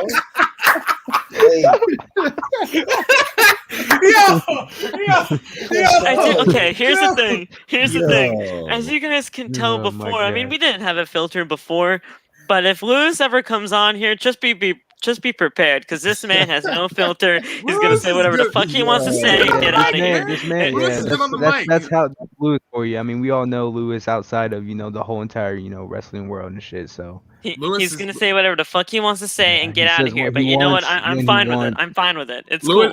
Lewis is good on the mic. I've seen him on the mic. He's fantastic. He knows what to say. I'm not even just saying that to be funny. Like in other words, he's pretty bad on the mic. He just doesn't make it believable. Like, here's the thing. Like he can kill my mom, and I won't believe that he killed my mom because you're not making him believe. Yeah. I was about to report a murder. You're bringing the moms in this. But he can win the AEW World Title, and I'll be he can win the AEW Championship, and I'll be like, "Who's the AEW World Champion? Oh, you are? What the fuck? Hell, like that's how I feel." He definitely be a forgettable world champion. But here's the thing. Scorpio's great in the ring. He just sucks on the mic. Like, he's just booty cheeks, dude. Like he's terrible. He started off with SCU. I mean, with SCU and everything with Frankie Kazarian and Christopher Daniels. Started off there. Then they just split him up with SCU for just some strange reason. They wanted him to do a singles run. Obviously, that didn't work, and I knew that wasn't going to work because I knew Scorpio Sky was just not good on the mic. And then they brought in Ethan Page. Ethan Page was a Joker in a Battle Royal, right? If I'm not mistaken. I believe so. He was a Joker. Was it last year? Was it last year's Revolution? It was in the ladder match. Revolution. The ladder match. Last year's Revolution ladder match. I remember that. And no, he wasn't a Joker then, because wasn't it like a mystery opponent at that time? He was the Joker. They called it. Mystery opponent. Yeah, no, you're right. He was a mystery opponent. Okay, I was gonna say because I was like, I don't remember him coming out as a Joker. No, he wasn't the Joker. He was just a mystery opponent. Yeah, no, I remember that. That was when that was when they were all freaking fighting over a Sonic Gold ring for a chance at the fucking world title, Yeah, and wasn't it Scorpio Sky that actually won that thing? It was Scorpio Sky that won it. Got owned by Omega. He won it, then got owned by Omega. That's right. Yeah, so he won the Face of the Revolution ladder match, and then all of a sudden he got paired up with Ethan Page. And then all of a sudden, we just seen Dan Lambert on our TV screens. To be completely honest, when this whole thing was starting, I had no idea who the fuck Dan Lambert was. like I said, I wasn't really following UFC at the time, but or really at any point in time, but I still don't watch the UFC. Like, I ain't got nothing against it. I just can't get no, into it. I can. yeah, Just I can. he We looks all like a know you lawyer. can, so. Like he looks like a Um, lawyer. Like, but Yeah. like I didn't know who he was, but then all of a sudden he kept showing up on the screen more and more and more, and just being on Bro's that out here mic, in and the I'm like, wrestling holy ring. crap, Be this out guy there is actually pretty good. defending court cases. So I love that. I he brought- continue I to love like him. that. Dan brought Jorge to Rampage one time. That one night. Yeah. Listen, Okay. I think eventually we're gonna get Masvidal and Jericho one-on-one. That's what Yes. I said. Yes. That's what I said. I said that in one podcast before. I said we're gonna see Jorge versus Jericho. we might see should that. But then again, he revolution has as his they fight. continue to He has push it, but this. then again, he has his fight with Leon Edwards. So I don't know if like. they Oh, wanna risk I was an just gonna injury. knock This shit reminds me of like the advanced, WWE version of it. You bring in Ronda, you bring in Cain Velasquez, and obviously you have Brock Lesnar there. But it's like those Yeah, are but all see, they're poorly set using up, these and then guys you have this properly. one that are They that brought are Kane in for like used right. 2 minutes, and then The man had a leg just injury. left. They're using Man, these guys more. They're using these guys properly here, instead Yeah, they're of what actually they were giving them doing in TV time. WWE, where they brought in Kane for like 2 minutes, like they said. Yeah. It's Kane Velasquez got like Saquon Barkley knees. He got grandma knees. Dude's Before I was injury gonna say, prone. I was gonna say before we get into more anything, I was saying, Lewis, you think Edwards is gonna knock out Jorge, or you think Jorge is gonna put him to sleep?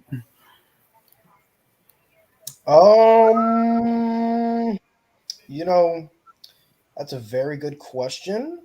And this is one of those fights where I think momentum does bring into play. But I mean, you saw Leon Edwards versus Nate Diaz, how like Yeah. Leon Edwards almost lost in the last minute of the fight. So Nate kicked I don't his- know. Leon Edwards is really good, but then again, he could win another fight, and Dana White would be like, "Fuck you! No, you're not getting a title shot just because I said so." Mhm. Like Dana does. Don't even put him in the octagon with Usman. He will get. Well, this is just. I think this is just a setup fight. Like if Jorge beats Leon Edwards, then Jorge is most likely going to get closer to another shot at the welterweight title, because Leon Edwards should have already been. He should have already been fought Usman. Mhm. So. But Dana doesn't like Leon Edwards. So Jorge's gonna get knocked out again. Telling you that. Hey, chill out. By Usman again. Chill out, By chill out, Usman chill again out, if he chill out. goes for it. But yeah. You're right. That's what I mean. That's what I mean. I'm saying. No. Jorge's knocking out Edwards for sure. That's what I'm saying. But go ahead, Phil. all right. We had John Moxley was backstage. He was pretty much just staking his claim that he's practically going to kill 10 in the tournament, and he's just going to go all the way. We'll see what happens. He's definitely going to be winning against number 10 of the Dark Order. It's just a matter of if he can get to the finals, which I fully believe that is going to happen. I think it's going to be Brian and John in the finals. But that's just me. They were too predictable, man. Wasn't that one of the? That was one of the matches that was on that sheet of paper that was photographed with Tony Khan. But So that's coming up. So that's coming true. So that's becoming true. I mean, Most likely. He most likely, yes. I mean, they pretty much made that entire tournament too predictable, like Lewis said. It was a very predictable outcome. You see Moxley at one side, you see Brian on the other. I'm like, man, we know what they doing. They're not playing me, bro. I know what they're doing. Only thing I don't agree with already, and I flip shit, was Orange Cassidy beating Powerhouse Hobbs. Oh my I hated God. that. I hated that. Like, I absolutely agree with you there. I was like, hold on, wait a minute. So you got this dude, big, jacked as shit, healthy as fuck. You got Orange Cassidy, who looked like he just never worked out a day of his life in the gym. That's what I'm saying. Orange Cassidy looked like he crawled out of bed, got his ass whipped by his mom because he couldn't find his book bag in time to get into the bus, right? and then he just beats Powerhouse Hobbs with a roll. So this is like, but yeah, that's pretty obvious. That was just based off of fan favorite. You're between facing the two. Powerhouse Hobbs. I mean, Powerhouse Hobbs. I mean, if you put it realistically, Powerhouse should have beat the living shit out of Orange Cassidy. It That's felt what like I'm just how it saying. He should have should have gone. like snapped that boy in half. Like he should have been smoking on that orange It's pack. like it's like no cap. it's like a pencil versus your anger. You snap it right in half. but you can't. It's too. It's like yeah, you're right. I was trying to come up with a comparison. You're right on that one though. It's like Gatorade and Powerade. You feel me? It's like That's like Gatorade versus Gatorade Zero. Like, Oh come on, man. God! Oh God. Gatorade Zero ain't that bad. Ain't I that was like, bad? But Gatorade do you Zero is really actually want to pretty drink good. that on a date? I That's mean, true. I'm on a diet, so I mean, I probably would. I mean, but hey, I drink. No, that's not the same. No. Freaking yeah, no, but I didn't like that. I didn't like that. And I'm like, isn't the whole point here to like build new stars? First of all, I love Ricky Starks. I'm a big Ricky Starks. If y'all Big didn't Ricky know, like Starks guy. secretly, Starks. Ricky Starks I'm is a good. big Ricky Starks guy. This motherfucker be wrestling like 4 times a year, bro. I'm like, bro, like you're not giving Team Taz credibility. Powerhouse Hobbs is on TV more than Ricky Starks Dang, is. once Ricky he beat Starks should be facing Sammy. once he beat I Brian thought we were Cage, doing this whole CM Punk Ricky Team Stark- Taz thing. Ricky Starks should be That's facing what Sammy I was Guevara. thinking. I'm like, how come Ricky Starks ain't facing off against Punk yet? But what I'm thinking is, isn't this whole thing to build new stars? Like, how come you're not going to build a power? Because Team Taz right now needs a lot more credibility. Because, like I said, Ricky Yes. Starks wrestles like fucking 4 times a year, bro. This shit's like I feel getting out like of Team hand. Taz just needs more people too. Like, I feel like if they actually can get some more dominant people in here and get a name for themselves, this could be a serious fucking faction. Well, they More than did the have Elite? Brian Cage, but yeah, that they went could down. be. But I'm also thinking like if they want to build new stars, I mean, you can build Powerhouse Hobbs all the way up to take the belt off of Starks, and then you legit have a guy who's going to defend the FTW title, because Powerhouse Hobbs is wrestling more than Ricky Starks. I'm a big Ricky Starks fan, but it's like, dude, like you wrestle like 2 minutes for like 4 days out of the year, bro. I mean, he wrestles like you might as well 4 days out of the year, like you know what I'm saying? Like he barely he's got wrestles. he's got a great he's on team too. Rampage Come now. on. He's on Rampage Starks- now as a commentator, but it's As a like, bro, like, commentator. can you like wrestle? Like, can you wrestle, Ricky please? Starks should be facing Sammy. Like Ricky Starks versus Sami Ooh. Zayn. It's not Sami Zayn. She's a Sammy Guevara. My God, Ooh. Imagine Sami Zayn in AEW. No, But we'll get to that. if Kevin Owens goes to AEW as Kevin Steen, I need to see a Ricky Starks versus Kevin Steen. Yes, sir. That would be Man, great. bro, y'all not ready for this, bro. Like, you're not ready for this one, though. You're not ready for that. I'm telling you. No, El Generico, bro. Sami Sami Zayn. Zayn. no one wants that. No one wants that mask back on, bro. Hey, Generico back then has some pretty good ass matches. Not even gonna lie. You Generico want was to great. Generico back soul? Generico's lit, bro. What? Yeah, Generico was great. Oh, I know who he is. I was like, I don't want that mask back When on. I him want and to go back. Steen had their matches, bro. Dude, Generico and Magnificent. Steen matches. Mwah. Chef's kiss. Generico elite. So when Generico. Kevin Steen comes to Ring of Honor, we're most likely gonna see Mount Rushmore, pretty much. Well, to Probably. AEW, Yeah. AEW will probably see Mount Rushmore. Well, I mean, it depends. They It were depends. teasing it, the but Bucks and I mean, Adam they Cole away could. from the elite. I mean, But unless they decide to put Kevin Steen into the elite, then you could have it right then and there. You can have the elite and you can have Mount Rushmore together. well, you see, then you would have a faction within a faction. Like you have the Super Yeah. Clique, and then you have the elite, and then the Good Brothers are no longer going to be able to go to AEW anymore. Nah, they did it after- dirty. after- When I after think of last Ricky night. Starks, sorry y'all gonna hate me. When I think of Ricky Starks, I was thinking of when he got destroyed by Ryback through that table. I was like, the utmost disrespect. WWE did him Man, dirty.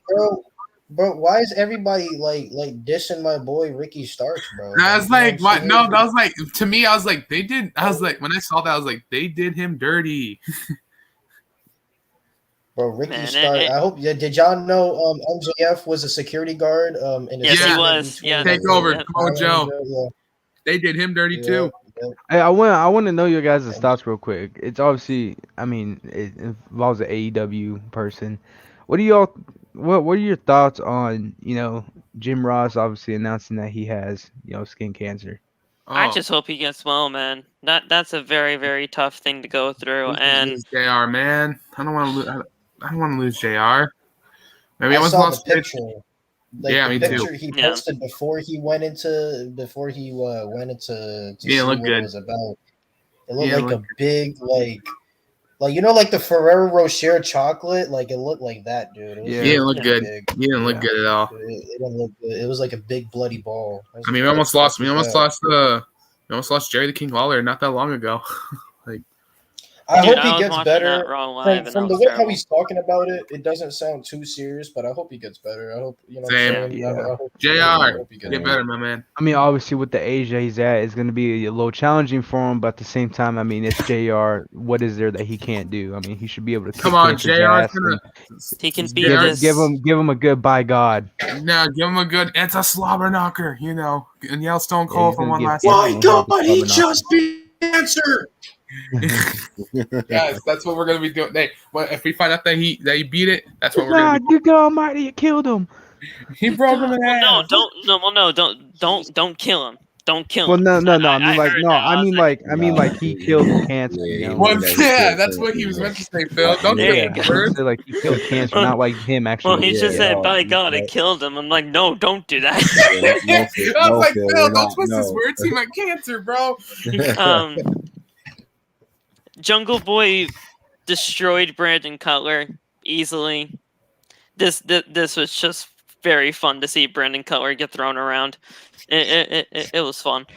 Jungle Boy, he's great. I love everything about him, and that theme song is fire. I do the whole thing with him every single time. Nah, I still do Adam Cole's boom. You know, Well, of course, you have to do the boom. it's If you all don't about do the the boom. You already know the vibes. Hey, everyone. Hey, I've been seeing like the whole rankings and shit of part 2. Nobody likes Powerhouse Hobbs theme, bro? Like, I love that theme. Powerhouse It's solid. Hobbs theme is great. Nah. But it was just a nice match to get Jungle Boy a win here. Brandon Cutler, he's just the elite's young, just trash boy. I don't even know what to call him. He's just there. Hey, so I'm saying, Phil, you still fighting? Are you still fighting Adam Cole over Brett?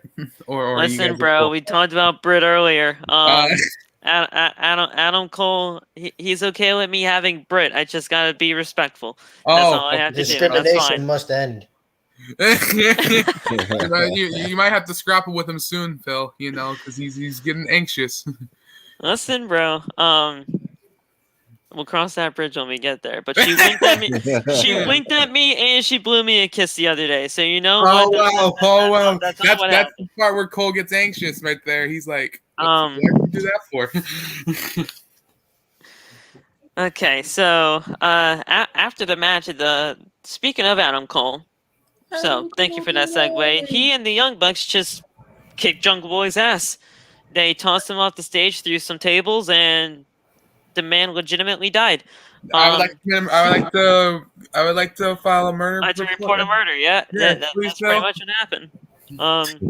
Jungle Boy versus Adam Cole. She has such, Listen, I want that match at Full Perfect. Gear. she has such a perfect ass.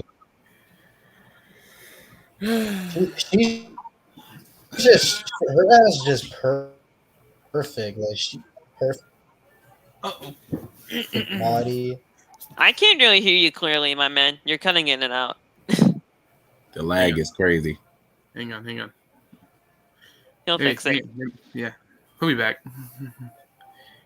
He's got it. But anyway, so what we were talking about, we like to file a murder. We like to file a way to do my man Jungle Boy like that. Jungle Boy is great, bro. Yeah, but this feud. Oh no. Oh, He'll be he'll be back. But like I said, this feud between Cole and Jungle Boy has been great. I like this feud a lot, and but every time I watch they always want to pop in the Elite. They want the smoke. They just go into the ring. They beat every single member of the Elite, and I was like, dang, the Jungle Express don't mess around. They want the smoke. It's fine, bro. Look if we get Jungle Boy versus Adam Cole at Full Gear because of it, I'm I fine want with that. how they're doing I want it. him and Christian Cage. Please give that to me. Tony Khan, if you're watching, please. Please make that happen. I wouldn't be mad at Adam Cole versus Jungle Boy at Me all. neither. You're gonna have to sell me on a whole Adam Cole Christian Cage match. To be completely honest with me, I want it to be Jungle Boy. Why? What makes you say that about between Christian Cage and Cole? I think Christian Cage is great. Don't get me wrong, but Oh yeah. the real feud here is between Jungle Boy. This has nothing to do with Christian right now. So But is he kind I of? mean, let's be honest here. I did at the beginning, like when the whole Jungle Boy Adam Cole shit happened at All out. All Out, and Christian Cage and Jurassic Express came out, helped Brian. yeah, or whatever. but they're attacking. They're not even looking at Christian Cage's way now. Yeah. It's all Jungle Boy. Yeah, he was over there working at fucking Impact just last night. So Yeah. I think it personally should be Jungle Boy, but that's just me. Yeah, I mean, it just makes more sense. So yeah, I see where you're going with that. Oh, there he is. He's back. He's back. And that guy Christian's had one hell of a year too. I mean, Yes.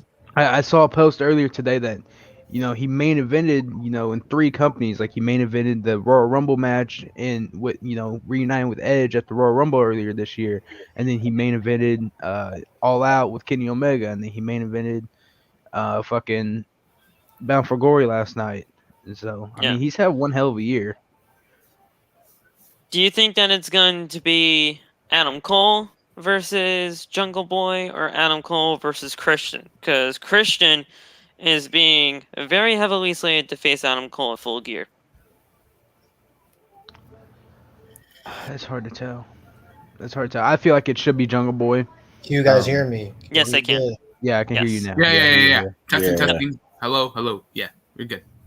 I'm chilling. All right, Moose is champ. Stay mad. Continue. Sorry. All right. Yes, sir. I like Moose. Moose. Moose. I've been waiting for Moose to get his hands back on that title. Me too.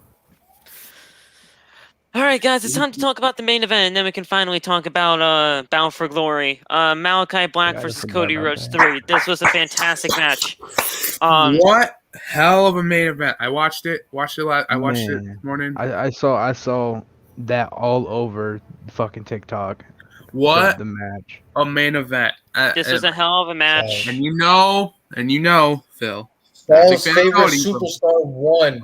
Saul's favorite superstar won. That's what I I'm said Yes. no. Yes. He's a Cody fan. Yes. He's a Cody fan. So Saul He- is Saul such a is, big Saul Cody is mark, a number bro. one Cody fan here on OT. Just like you're a big fan of Loves this Goldberg, man. right? Just like you're a big fan of Bill. Saul's a Pretty big, much, yes, big exactly. Cody Yeah. So Lewis, Yes. if you're new, if you're up to the Listen, OTP, you listen, know he what? loves Bill. Goldberg. Listen, you love know I hate Goldberg? Goldberg with a frickin'. Oh, you know I man. hate Goldberg with a frickin' He loves, passion, bro. and then Lewis loves the tribal chief. He loves Roman. Hey, You know he fuck loves off. the tribal Fuck chief. off. Fuck Hey, Roman. Roman Get steamy out pile of of here. shit. And then Fuck once the he tribal chief. here, he loves He's- Brock you know with a what? passion. You better what? watch your Once he fucking loves mouth Brock now. with passion. You better watch your fucking Tribal mouth. player. He Oh, doesn't and appear- Nate over here? He Nate over here? smashes people. He Nate over smashes. here? So he's a tribal Nate player. over He here smashes loves people. Sasha Banks, bro. He Hey, loves Sasha Banks. hey. Watch your mouth. Watch your mouth. Watch your mouth, Bill. Watch your freaking mouth. Oh yeah. That's my wife. No, bro. that's my wife. wife. What the fuck you mean, bro? Saul. We already That talked dude- about that this. dude's We already Saul talked doing about this. some- She's we already mine. We're about talked to about fight. this We're about around to here, fight. bro. We're about to tussle, bro. Guys, in all seriousness, Hey, though, Saul punching Malakai air Black, right now. Yeah. Malakai Black versus Cody Rhodes 3 was a banger. If you guys have not seen it, go check out AEW Dynamite on replay, and that Dynamite right there was worth watching that match alone. Oh yeah. I saw a very good portion of that match, and Yes. damn, that it was great. So we had a table spot in here. We had interferences coming here. But Cody Rhodes with strikes in the corner, Black with a ripcord elbow. Cody Rhodes hits a moonsault and hits a crossroads cover for a 2 count. Huge boost for Cody here at this point. Thank of the you, matchup. crowd. Thank you, the crowd. Um, Thank you. Thanks. Black with a big kick in the ropes, and Black with a diving foot stomp from the top rope, rising knee strike, German suplex cover for a 2 count. Black hits Black Mass, or what he calls the Sin Eater now in AEW. but we still call it Black Mass here. It's just a better name. Cody is knocked out on the ropes. He literally just laid there dead. And Black throws Cody to the outside, misses a moonsault. Cody hits a tope suicida. Cody hits a Cody cutter and a crossroads, followed by a Tiger Driver 98 for the 1, 2, 3. Now, I want to say because I saw Narco, post this shit on there, and Yeah. he even Narco said himself that right now fans are most likely pissed that Malakai lost. Yes. I was pissed too. Like I didn't agree with the finish, but you're not going to have Cody Rhodes lose 3 times in a row Please against do. Malakai Yeah, I I Black. wanted would. it. I mean, I'm pretty sure everyone wanted that to happen. I 'cause ain't did. nobody like I Cody. wanted I Cody's wanted face to it, be kicked in again. But you're not going to have that happen, guys. You're just not. Mhm. So, since we're talking about Cody, so this is what. This is all right. God, I hate this, but I have to talk I about love it. Cody. Stop whining. I fucking hate Cody He with a hates passion. Cody with a passion, Talking guys. I about don't. Cody's your favorite superstar of all time. Just Listen, just I the honestly Brock don't. favorite. I honestly don't know why Saul they hate. acknowledges Cody over Roman. Let's be honest. No, I with do you. not. I do no such thing. I will Listen, never I acknowledge honestly don't know why the hate is so apparent here. Because listen, Cody Rhodes. Listen, now Lewis has heard me say it, and he doesn't agree with this. I know he I don't doesn't, either. but he is one of the great storytellers in this business today.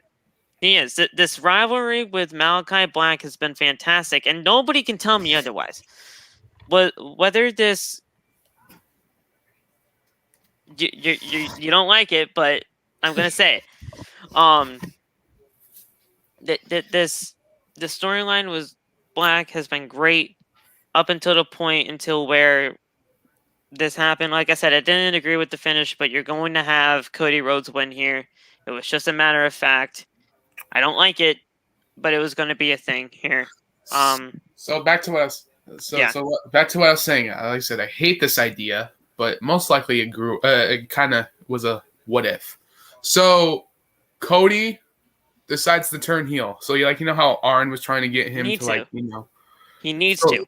Yeah, he's gonna turn heel, but also Cody breaks his promise and leads to the world title. No. If I see Cody Rhodes in the world title picture, I'm turning off AEW and He never will watching ever break again. his promise He and would literally only- he said that he will would go only for the be- AEW world title. That would only work if he would turn heel though. That's where I could could say be when like, he turns heel.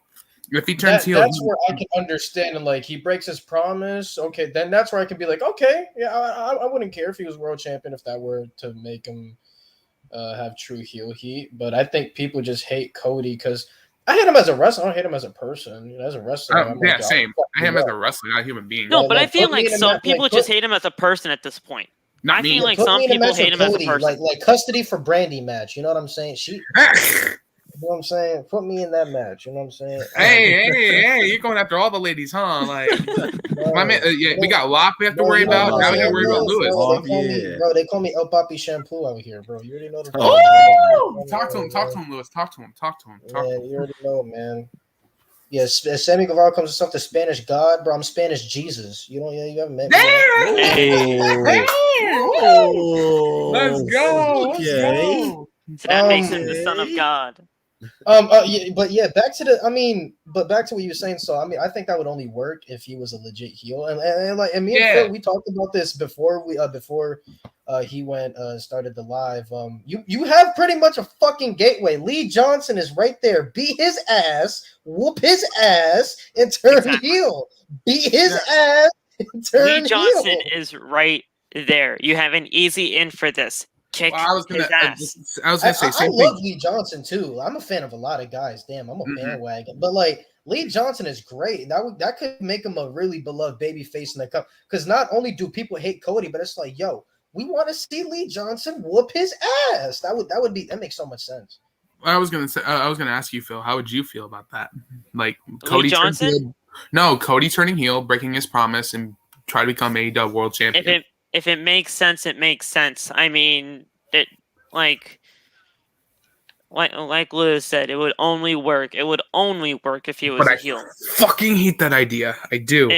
listen, you put it out there in the universe now. Now Tony Khan is watching this podcast back, and I'm pretty he saw sure he that is. clip, He's probably writing it down and right now. he's like, all right, he's writing the stuff down right on his little notebook piece of paper that he Wrote got the taken year. a picture with at that Jaguars game. But listen, The Jaguars, by the way. listen, Trevor Lawrence is just on a shitty situation. That's all I'm gonna have to say there. But Terrible. it would only work if he was, Overrated as fuck. and they have an easy in, and that's how you do it with Lee Johnson. But The main event, though. Cody Rhodes won. It was a great main event. I think this match can go down as probably one of the matches of the year, in my opinion. We got a lot of match of the year candidates throughout the entire year, and honestly, the year is not even over. We still Of all got 2 more professional months of this wrestling, thing. like we had the freaking Bucks versus the Lucha Bros in the steel cage. We had That's one of them for sure. we had Edge versus Seth at Hell in a Cell. Not that. That's one of them for sure. Yeah. And then what else? And then what else we got? We got this. Walter and Dragunov and Oh yeah, Walter 36. versus Dragunov. And then what we got? Pretty much any match that Lewis said on his TikTok, that's exactly mine. I mean, all those matches you named off were bangers in that matches of the year candidates. So, honestly, I think it was a great Dynamite, guys. But Lewis, I know you're here for one thing and one thing only, and that is to talk about Moose and Bound for Glory. Actual Moose. Boff is watching the actual. I tell you, it's been a very. I have used Twitter so much more than I have ever had in my entire life today. I've been defending. I'm like the Moose defender right now. That's who I am, man. You know, it's kind of crazy how I tell you, Phil. Like yesterday, I was like, "You should know about Moose, right?" I was like, I said Moose is my personal favorite Impact Wrestling favorite. Oh, and I knew about Moose told before, you, yeah. But then seeing that happen, I was like, I don't know how to feel right now. I don't know. It's kind of weird. Weird. But yeah, guys. Bound for Glory was last night as well. But first of all, I have to say, if you guys were only here for the AEW portion of the review, I appreciate you guys for stopping by. But we are going to be talking about Bound for Glory. If you guys saw Bound for Glory, I'd love for you guys to stay. If you guys didn't, sorry, I wasn't able to watch it. I was with my sister. Terrible. It was terrible. Hey, you gotta watch it back, bro. No. Hey, don't blame me. Blame my sister for taking me to a haunted house. Don't blame me. You should have been like, bro, bro. It honestly, like, I don't know if I'm overhyping it, but like Bound for Glory was literally one of those pay-per-views where it's like, I can't tell you, bro. You had to be there in the moment to like fully embrace it, man. You know, I was gonna be there for it, but then it was the last minute, like around like maybe a Thursday or. Yeah, there was only 2 parts I saw, and that was the whole inspiration thing, and then obviously Moose. Speaking of that, title. I just want to just jump straight into that because the inspiration showed like their amazing wrestling ability that they portray that WWE never ever allowed them to show, and they looked so in sync. They looked so great, already over with the fans because the fans love them. Their corny little pose that they do, like just everything about the inspiration. And Peyton, I love already. Peyton, if you're watching, Peyton, if you're watching. No, Cassie, sorry. DMs. Chill. That's my guy Nate, bro. I need to give my boy Nate some hoes, bro. That's my guy. But yeah, Cassie. Oh my god. They've just like they're so good in the ring together as a tag team, and they showed exactly what WWE really let go on. They're great. Yes. They're such great in-ring workers, and I was really happy for them that they got their moment. Because I really like the Iconics. Like I wanted to like them, but it was just like I just couldn't get behind them because of how WWE booked them. But I really love I really love the inspiration right now, and I'm very happy for them. I was with Peyton getting that push after she was when they broke him up a little bit, but like I was like, yeah, I think that's out of the door when they broke him up, like. Especially when he formed a tag team with Lacey Evans, I was like, "Yeah, she's gonna be out of here soon." Listen, and like we were talking about with the whole Charlotte Flair situation, I was never I was never not a fan of Charlotte as a person. But when it comes to this situation, I was never not a fan of Peyton and Billy as a person. First of all, their booking was terrible. They did not really have the chance to shine on WWE TV, but now they're here in Impact. They made their debut here in Impact for the Knockouts Tag Team Championships against a team like Decay and Havoc and Rosemary. This match, after I went back and watched it, because at that, I was having a little bit of problems earlier on in the match, but once I did see the finish, and the finish was great. We had a neckbreaker power bomb combination on Rosemary for the 1, 2, 3, and we have new Impact Knockouts Tag Team Champions. To me, in the year 2021, I'm still shocked that they're called Knockouts still. I think that they should be called what they're called, and that's women's professional wrestling. But Impact is different over here, and they still have their ways of doing things. They're still being called knockouts, but I'm okay with it. I just think that in the year 2021, it's women's professional wrestling. So, what? I don't know, Liz. Maybe you can shed a light on that, on why they're still called knockouts in the year 2021. But I loved it regardless. I think Inspiration is going to do great things here in Impact. I mean, it's keeping the lineage of that they had. I mean, I think knockouts. I think it's cool. I think it's cool. It's like their little thing. And it's not like how WWE used to treat their divas with like 10-minute matches. Right. I mean, we saw the banger between Mickie James and Deonna Purrazzo. I can't get over that match. That match was fucking fire. We'll get to that later. But it's not like they're treating them like these like baby ass girls. You know what I'm saying? Right. Like they're putting on very solid matches, and like last night with the Knockouts tag titles, freaking, you have a team like Decay with Rosemary and Jessica Havoc, who are both in their own rights former dominant Knockouts champions, and then you put them in a team together, and who are supposed to be booked as like these monsters, and then now you have the Inspiration coming in and beating a team like that. I mean, it adds a lot of credibility towards the Inspiration.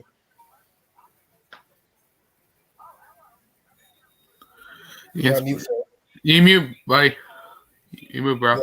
Yeah, no, I mean, I was just wondering what the heck the whole Knockouts thing was about still. Nothing against them. I know it's been like that for years, but I'm just saying, like, we're trying to progress women's wrestling. That's all I was trying to say. But hey, you know what? It's fine. They do things differently. We can hear you. We're good. I was saying haven't kept up with since Decay, Delete versus Decay. I haven't watched the Impact myself either. No, wait, I'm lying. Last time I watched Impact was Slammiversary. Yeah. Sorry, Lewis. I lost track.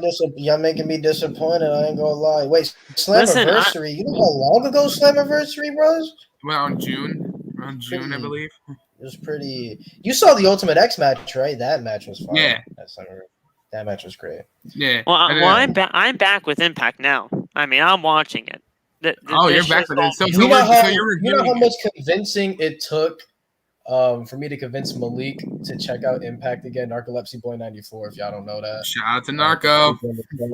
But it took me a long time to convince him, and then he was like, "You know what? Fine, I'll check out Bound for Glory." You know what I'm saying? See what I'm missing out.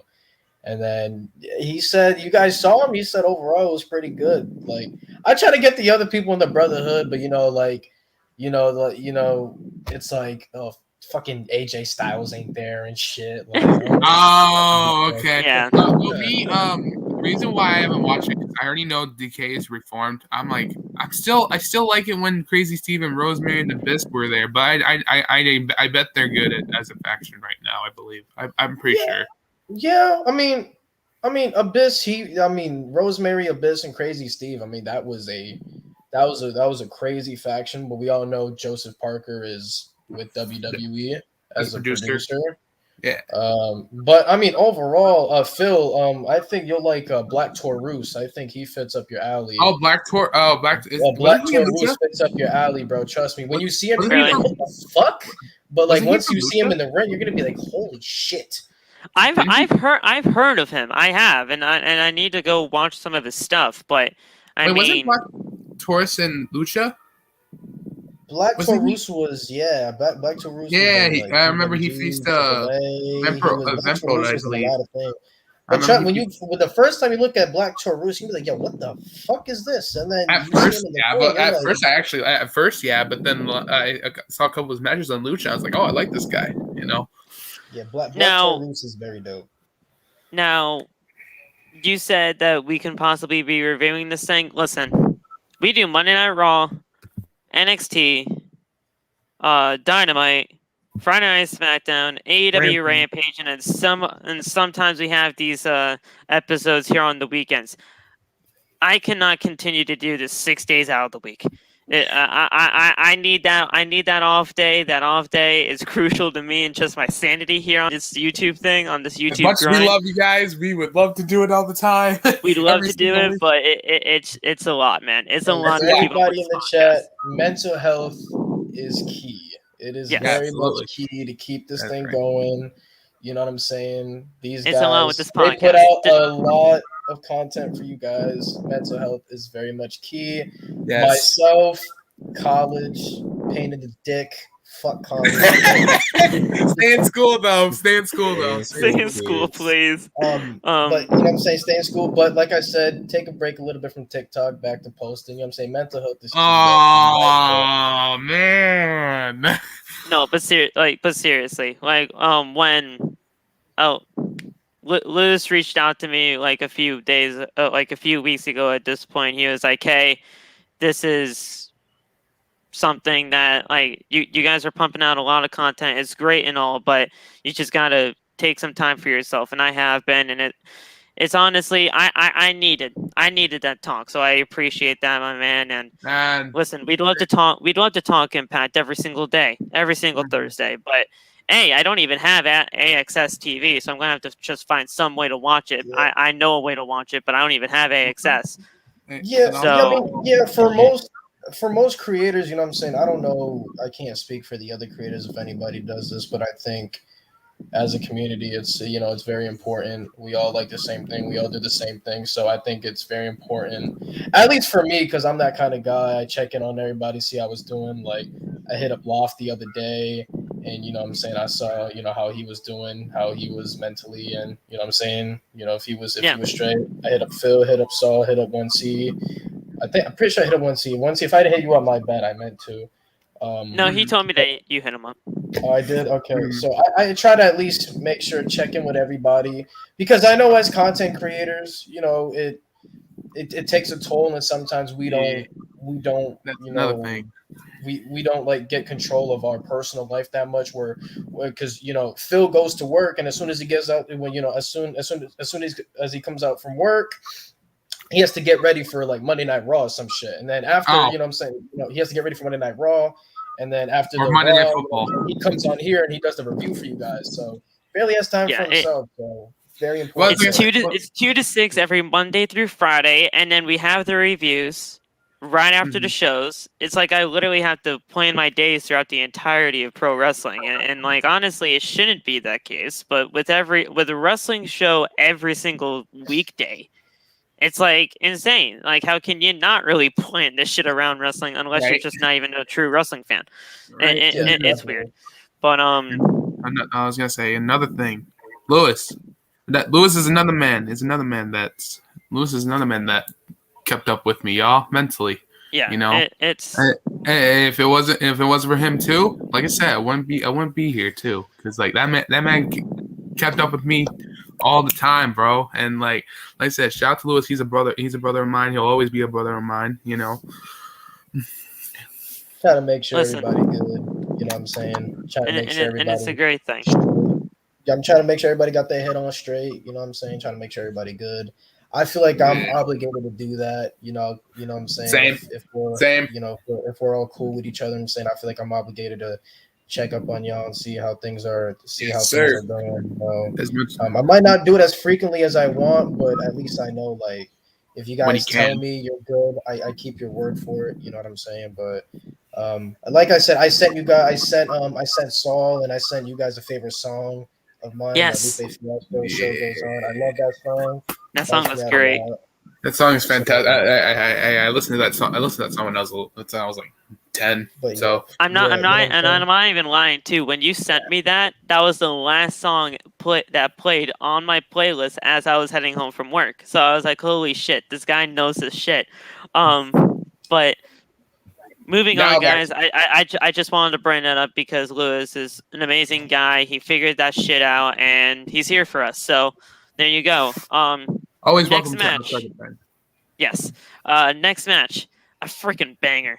First of all, I love Trey Miguel. I had no idea who Steve Macklin was, but I know he's Steve Cutler now, so that was great. And El Phantasmo.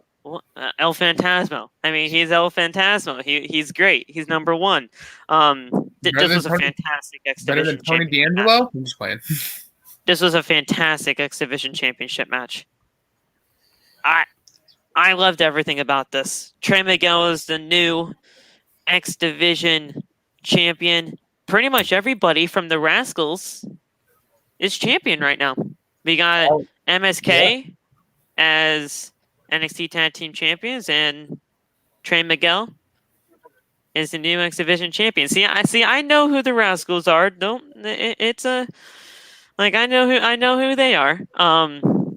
I followed their stuff before, so great stuff. This was for the vacant X Division Championship.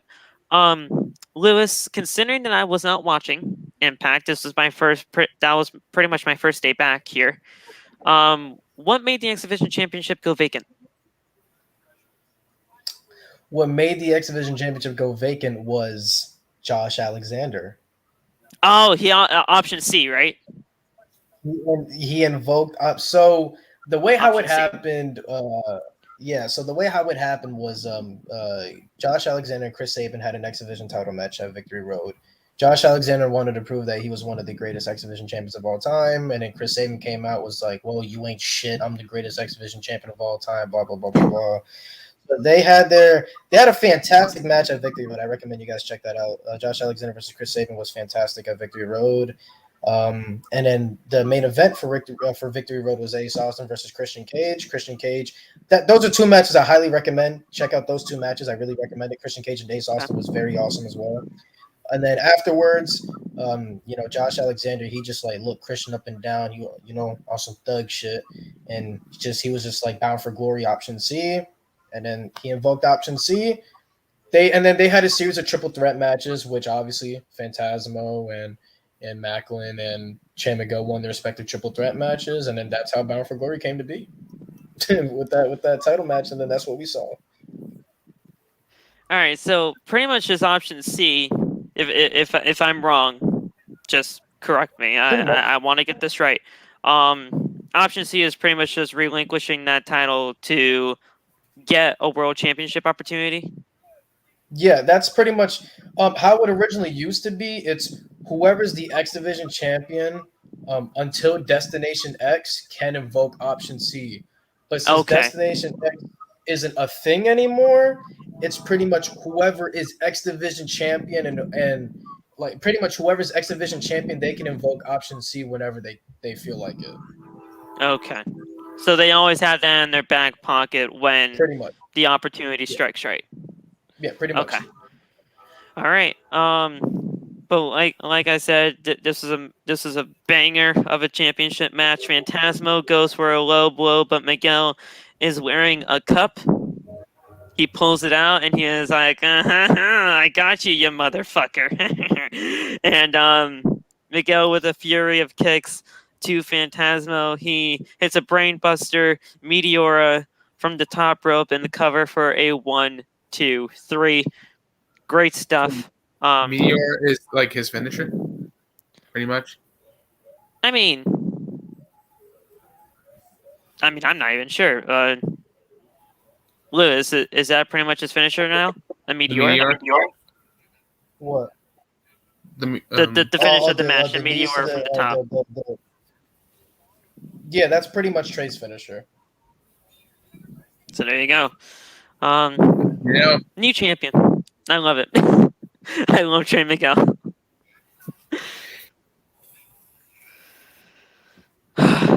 Whew, whew. Go ahead, Up next, guys. What's up? Phil. No, go ahead, Phil. Heath and partner to be announced later on was taken on Violent by Design, and he was pretty much in a 2-on-1 situation, in a very, very good 2-on-1 assault up until the point where Uncle Rhino is back. Uncle Rhino is here. Heath Slater and his kids have their uncle back. It's Rhino time. It's the man beast. Rhino is here. Gore. And Gore. he hit the gore on Diener for the 1, 2, 3. Boom. I did see that on Twitter. I did see the gore and everything. So Uncle Rhino is back, Saul. Uncle Rhino's back, y'all. Yeah, where the kid? Is it the one where he can't stand the kids, or does he like the kids now? Listen. He loves the kids of Slater. Not Slater. It's just Heath. I have to remember that it's just Heath. It's not Slater. It's Heath. It's Heath, man. Put some respect on his new name, bro. You know the Heath chocolate bar? It's like that. It's just Heath. Yeah, Phil. Yeah, Phil, get it right. Listen. I'm still calling Brian Danielson Daniel Bryan, so I'm gonna have to figure that shit out too. But no, I call him Brian Danielson. It's Heath. That's all. It's Heath, and they pick up the win. Lewis pretty much ran down the entire incident between Rhino and Violent by Design and all that situation, because Violent by Design, he was a part of VBD at one point, and then just stuff happened, and it could be a complicated situation. He explained it in a very, very well thought out way. If he wants to say it again, he can, but man, it was a very good tag team match at the end of the day. In simple terms, I described it as Eric Young is Roman Reigns, Rhino is Jey Uso, Heath Slater is Jimmy Uso. If you guys remember with the Bloodline storyline, how Jimmy was trying to get through to Jey, saying that you're not Roman's bitch, just come with me, you know what I'm saying, everything will be good. It was basically like that, but Heath was never in Violent by Design, to clarify that. Rhino wasn't Violent by Design. And that's pretty much it. Heath got through to Rhino and made him leave Violent by Design, and they live in happily ever after. Uncle Rhino's back home, baby. Yeah. Uncle Rhino's back. The kids have their uncle back. That's it. The family's back, y'all. He's bringing Uncle back. Yeah. If you guys know that song, you guys know that song. I missed that story. I missed that storyline with Heath, man. In 2016 was so good, man. He was you a guys free also agent. made Melina doing the splits on Bound for Glory. I can't believe y'all missed that too, man. Y'all Wait. missed out, man. Did the split? Melina was there, bro. Melina was there. Oh my god! I didn't see that. You missed out on Melina, bro. Like, come on. Hey, Melina. Hit up Nate. Hey, chill out. I've been following her on Instagram, man. I've been doing that. No, we're trying. We need to get Nate. We need to get Nate some girls, bro. Like he got Ty Conti. You not heard him, Nate? What'd you say? Ty Conti DMs. Oh yeah, Ty Conti DMs. He said Ty Hold on, Conti. I'm back. That's first things first. But second things first, Nate's already got a girl. It's Sasha Banks, bro. No, it's not. No, you watch your mouth. You watch your mouth. That's my wife. I was saying, bro, you missed. I was saying you missed Melina doing the splits at Bound for Glory, bro. You missed it. Damn. I missed the splits, bro. I missed the splits. She actually does bro. it better than she did back then, bro. And she did all the way back then, yeah. Oh, wait, when she was with M, you know? Bro, Melina fire. That's how I'm. Melina's great. Melina's always fire. What you mean, bro? Well, after that, we had a video package of No, Awesome you're gonna have to fight Josh. Josh, watch your mouth. Watch your mouth. Watch your mouth. Watch your mouth. Josh, watch your mouth, boy. Watch your mouth. Don't make me ban. That's his doctor. That's his There doctor. ain't no way, boy. Don't make me time you out for 5 minutes, my man. Don't make me time you out. Ain't no way, boy. You Ain't guys no way. gotta stay calm there in that chat. Yeah. We had a recap of Awesome Kong's Hall of Fame induction. She was the latest into the Impact Wrestling Hall of Fame. Congratulations to her. And we had a recap of the Digital Media Championship 6-woman intergender match. And I was not fortunate to watch this match. This was to crown the first ever digital media champion, if I'm not mistaken. And Jordan Grace is the first ever digital media champion. I love Jordan Grace. I think she's great. I think she has amazing potential. Thoughts on that match, Liz? Because I was not able to see it at the time. It was better than I expected. I ain't gonna lie. Better than I expected. Jordan Grace is very deserving. That's pretty much what I can say. Jordan Grace is a great talent, very well respected. Big Mama Pump 1. Yeah, Aiden, exactly. Big Mama Pump 1. That's what she calls her. So yeah, she's just phenomenal. She's great. She definitely deserves it. She's definitely gotten better over the years, with her husband being Jonathan Gresham, one of the best technicians on planet Earth right now. But I mean, yeah, she deserves it. It was phenomenal.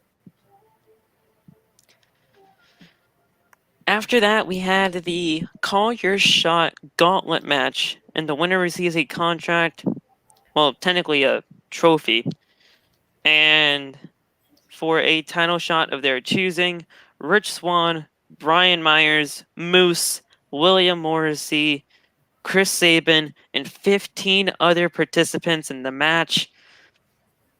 We could go over every single entrant, but the winner is what matters here. The final four, I'll say what matters here. The final four came out to be W. Morrissey, Moose, Rich Swann, and Matt Cardona. Moose and Cardona were the final two, which then became a singles match, winner by pinfall or submission. I don't know if that's how they always done the whole Call Your Shot Gauntlet match, but I think that was just a very interesting way to go about it. They used to do that shit like very back in the day, didn't they? Like where like Yeah, superstars they used to would do start that. on The the final outside of two the ring, entrants. and then you'd have to like get into the ring or whatever, and then from there on out it was like a battle royal until you hit like the final 2 or 3, and then became like an actual pinfall match. Yeah. To me, it kind of just made a whole. When they did the whole 2 in the ring at once, and then other people started coming in, it was pretty much a Royal Rumble to me, up until the final 2 where it was pinfall and submission. But at the end of it all, Moose hit a huge lariat. Cardona climbs the ropes, misses radio silence, and Moose hits a huge spear. 1, 2, 3. Moose with the win. Moose. I know I haven't watched Impact in a long time, but Lewis, I hate to break it to you, I was a fan of Moose before I lost track. Moose. I was a big fan of Moose. Moose with the win. I love Moose. I was a fan of Moose. Moose. Bro, Moose is goated, bro. I try to tell people, bro. Moose is goated, bro. Moose is goated. Moose is great. Moose is great. Yeah, he becomes even greater. Oh yeah, it becomes even greater. We have the Impact World Tag Team titles in a triple threat tag team match.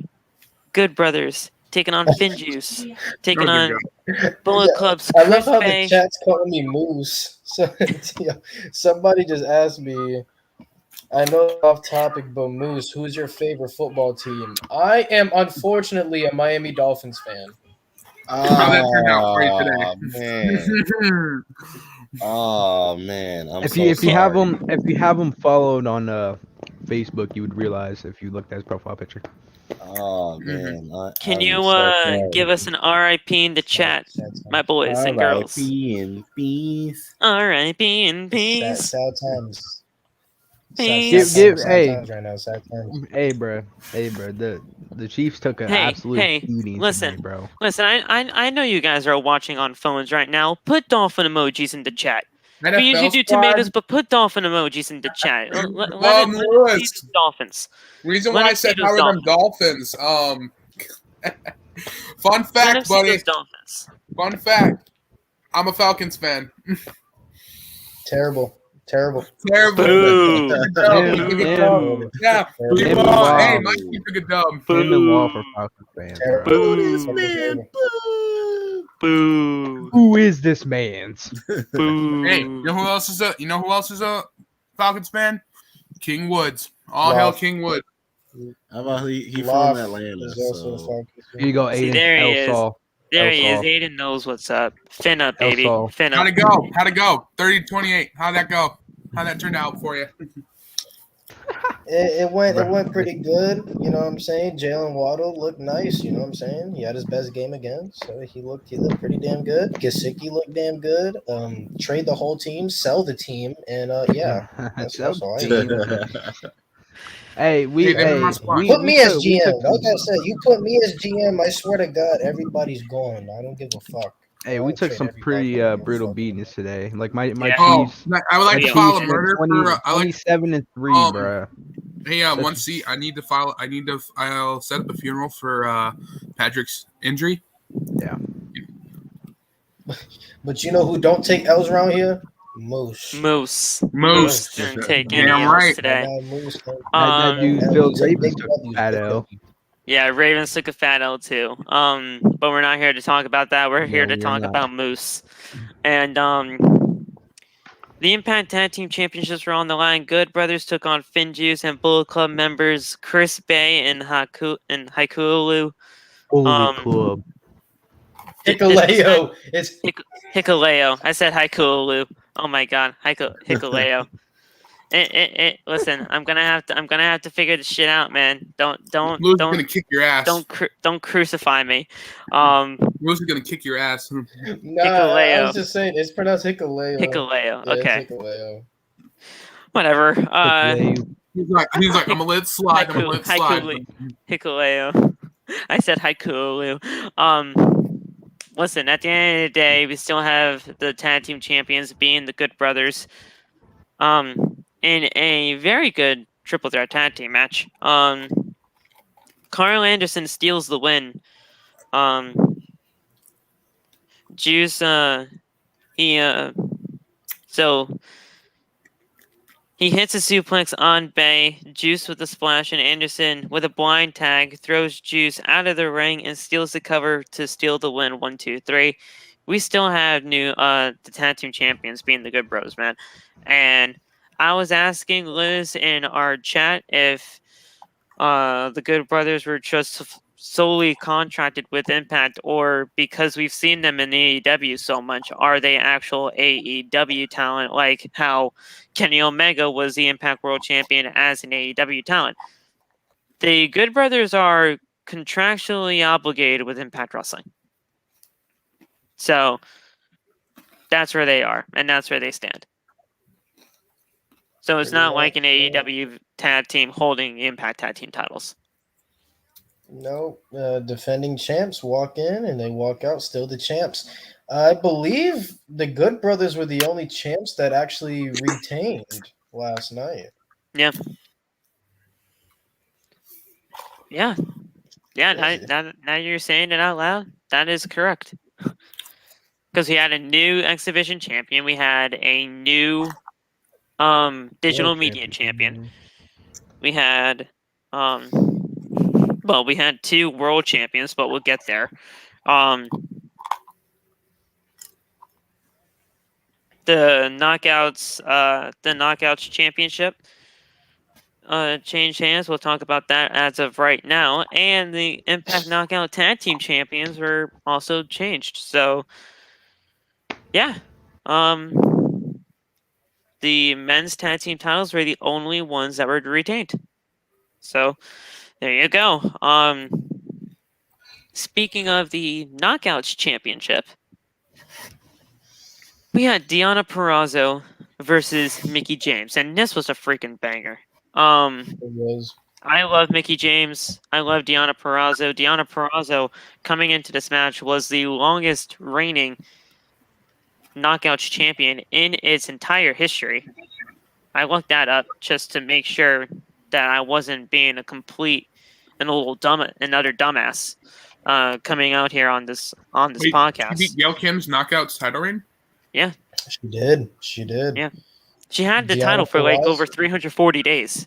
Yeah, she had it for about 348. But regardless, I said Deonna Purrazzo, regardless of gender within the company's history, she's been one of the most dominant champions we've ever seen, bro. It's the names that More than she's Brett? beat from Rosemary to Grace to Taya Valkyrie to Melina. It's just from Havoc. Like she's beaten all these names, bro, and it's like her track record and how long she's defended it and how long she's carried the division. It's Imagine like Britt she's pops been one out. of the most dominant champions. Hey, Phil. Listen, if I saw Britt Baker versus Deonna Purrazzo, I think I would literally just faint. I would. No, But- so let's say, all right, Deonna Purrazzo, she's a Knockouts champion, right? That's before she faced Mickie. So Britt's music hits and challenges her for the title. Like I said, if I saw Britt Baker versus Deonna Purrazzo, I think I would legitimately faint. But because I think both of those two women would kill it in a match. But at the end of the day, if we ever saw that, here's the thing: we can't see that now. We can't because the Impact partnership with AEW is no more. As of What? Contract broke parts? well, as of yesterday, the Impact and AEW partnership Comes is to an no end? more. It came to an end. We don't know the full length of it and everything in between, but it's they no still longer do a it? thing. I was thinking AEW still do things with New Japan, or are they done with that too? Well, no. The only partnership that is completely done right now is the one with Impact. So I think they Okay. have everything under control with the other members of the Forbidden Door, so to speak. But as of right now, Impact is just done. I don't think there was really any bad blood. I just think that they just wanted to keep their titles over there and do their own thing for their television shows. At the end of the day, I think they wanted to work with AEW to elevate their show and to bring more viewership, but it's like I think it worked. yeah, nothing worked. It was like, hey, we'll give our world title to your world champion, but we want him to work more shows for us to bring us more viewership. And every time Kenny showed up on Impact, it just looked like he just didn't care. He didn't care for the title. He didn't care to be there. They planted a seed. Originally, Josh Alexander was supposed to invoke Option C on Kenny Omega, but just Kenny Omega just never really showed up. He didn't give a fuck. He just wanted to be that belt collector. The only person that does, he just wanted to be that. Regardless of the gimmick, I just think it was Kenny, the person, Tyson Smith, the person, just didn't really want to work Impact, and he was just told that he had to do it. Yeah. I still, even though people still call Kenny overrated, I still like Kenny. Hell, he's not fucking overrated. Who the fuck says that? A lot of people on TikTok. A lot of people on TikTok say that he's overrated. Even he's one of the best. He is He's absolutely probably one of the greatest in-ring wrestling talent of this generation. How the fuck is that? Absolutely, overrated? Most definitely. I am a big fan of Kenny Omega. I've been a big fan of Kenny since New Japan, my guy. The people that say he's overrated just clearly don't know Whoever what says they're that, I'm talking gonna about. throw a toenail at you. Oh damn! The people that say that Kenny Omega is overrated, they literally have no idea what they're freaking talking about. But right, we have a new Knockouts champion. People, Mickie James is the one to beat Deonna Purrazzo. Mickie James is the new Impact World Champion, Women's World Champion. Knockout. They just It's Knockout champion. It's the Knockouts Championship. It's the Knockouts Championship, but fuck it, it's the Impact Women's Championship. She hit a tornado DDT. Mickey covers for the 1-2-3. This was a great match. If I went over this entire match, it would probably take about 30 minutes because we'd have to stop each other there after some spots, and we'd literally be marking out just because of just because of the wording about how everything went down. I was marking out in my room the entire match. This shit was so phenomenal. This shit was phenomenal. Phil, If you working guys out? have not Really? seen it, I'm just playing. listen. I was like, I mark out. I that mark match- out. It's okay. oh, I thought you said That workout. I was like, match- oh, that- Phil, the really? I was like, I'm so storytelling in proud that of you. match- The storytelling in that match between Mickey and Deonna, like I told you, Phil, I said if there's any match I'd really been looking forward to, it was Deonna Purrazzo and Mickey James. And to be honest, I don't want to sound sexist, but like I've never ever really like been like soaked into a women's feud as much as I have with Mickey James and Deonna Purrazzo in my life ever. That's not sexist So- to me at That's all. not sexist But, at like, all. So No. like the fact that I was interested in that match, I was like, okay. And then nobody has ever kicked out a Mickey James DDT in Impact or TNA No. history, and Deonna Purrazzo was the first woman to do that. She was the first woman But- to ever do it. Yeah.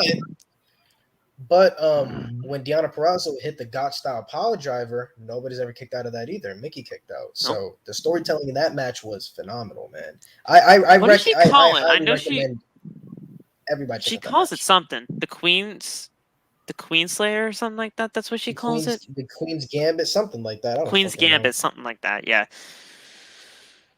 She still goes by the Virtuosa, which is fantastic. I love that she kept it. I think she's been that even before she was in NXT, and they treated her terribly in NXT. So I think Terrible. the whole Virtuosa thing was hers. So I don't think that was a WWE gimmick. That's why she still has it here. Very lucky they Phil, didn't if you fucking don't decide to know, trademark that shit. Deonna Purrazzo's boyfriend is actually Steve Macklin. Oh, Oh, hey, look at that! Look at that! Congratulations, Steve Cutler. Yeah.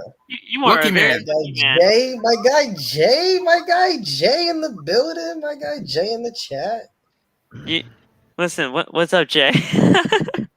My boy Jay is a fellow professional wrestler up on the upcoming.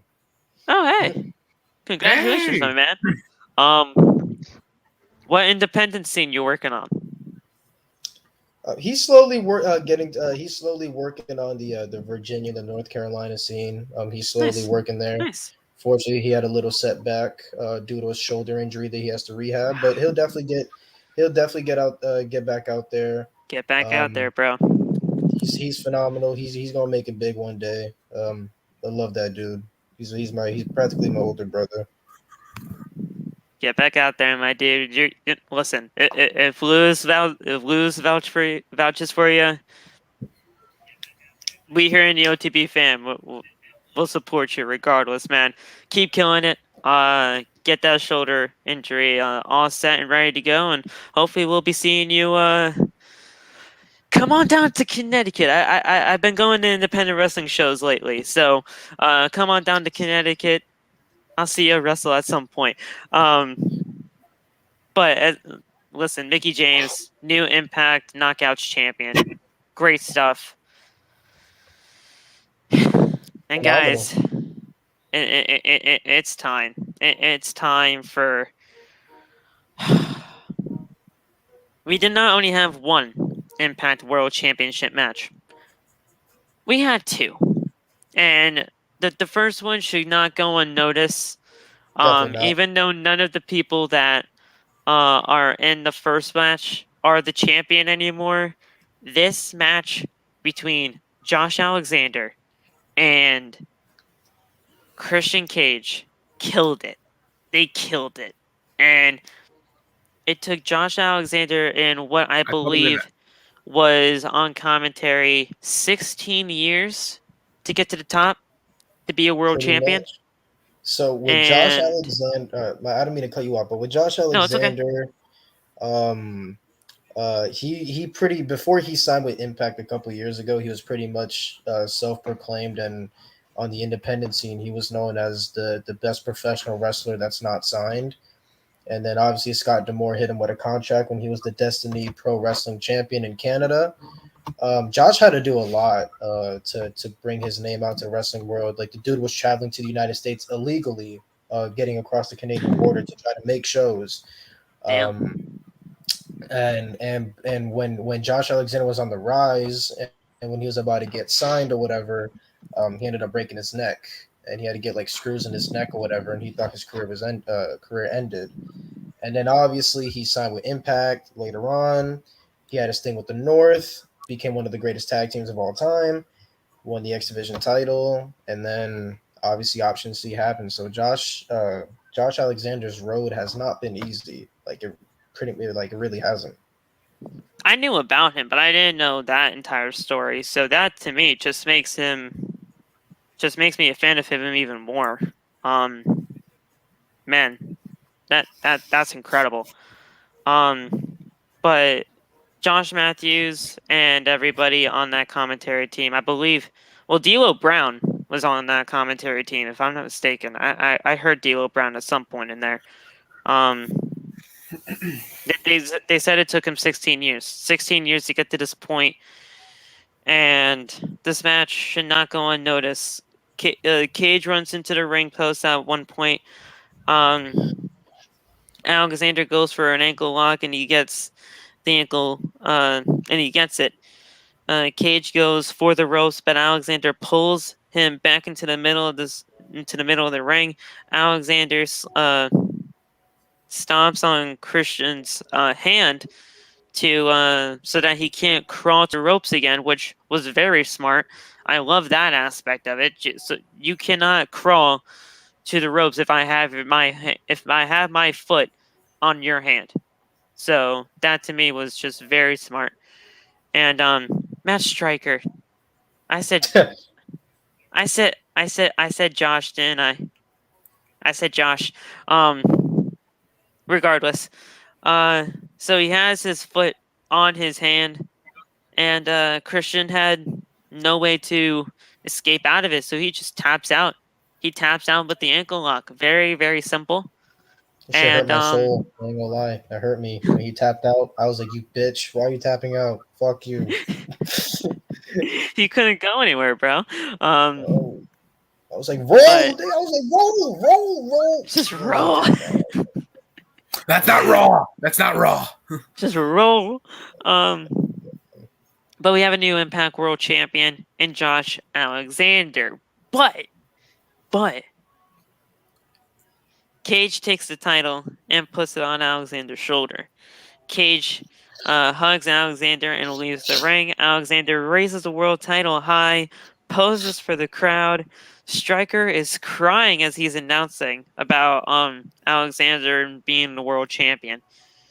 He was legitimately crying. I was trying to figure out what he was saying, but he was legitimately crying. So you can just tell the emotion was not only on Alexander's face, but it was pouring through that entire arena, especially on Matt Striker.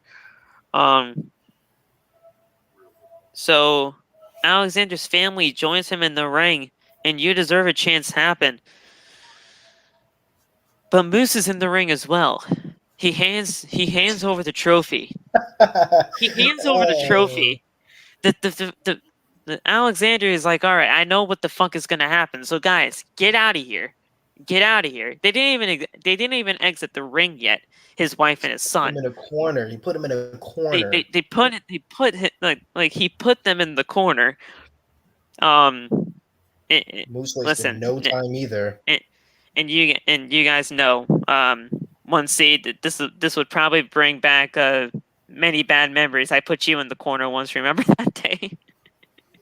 they put him in the corner, and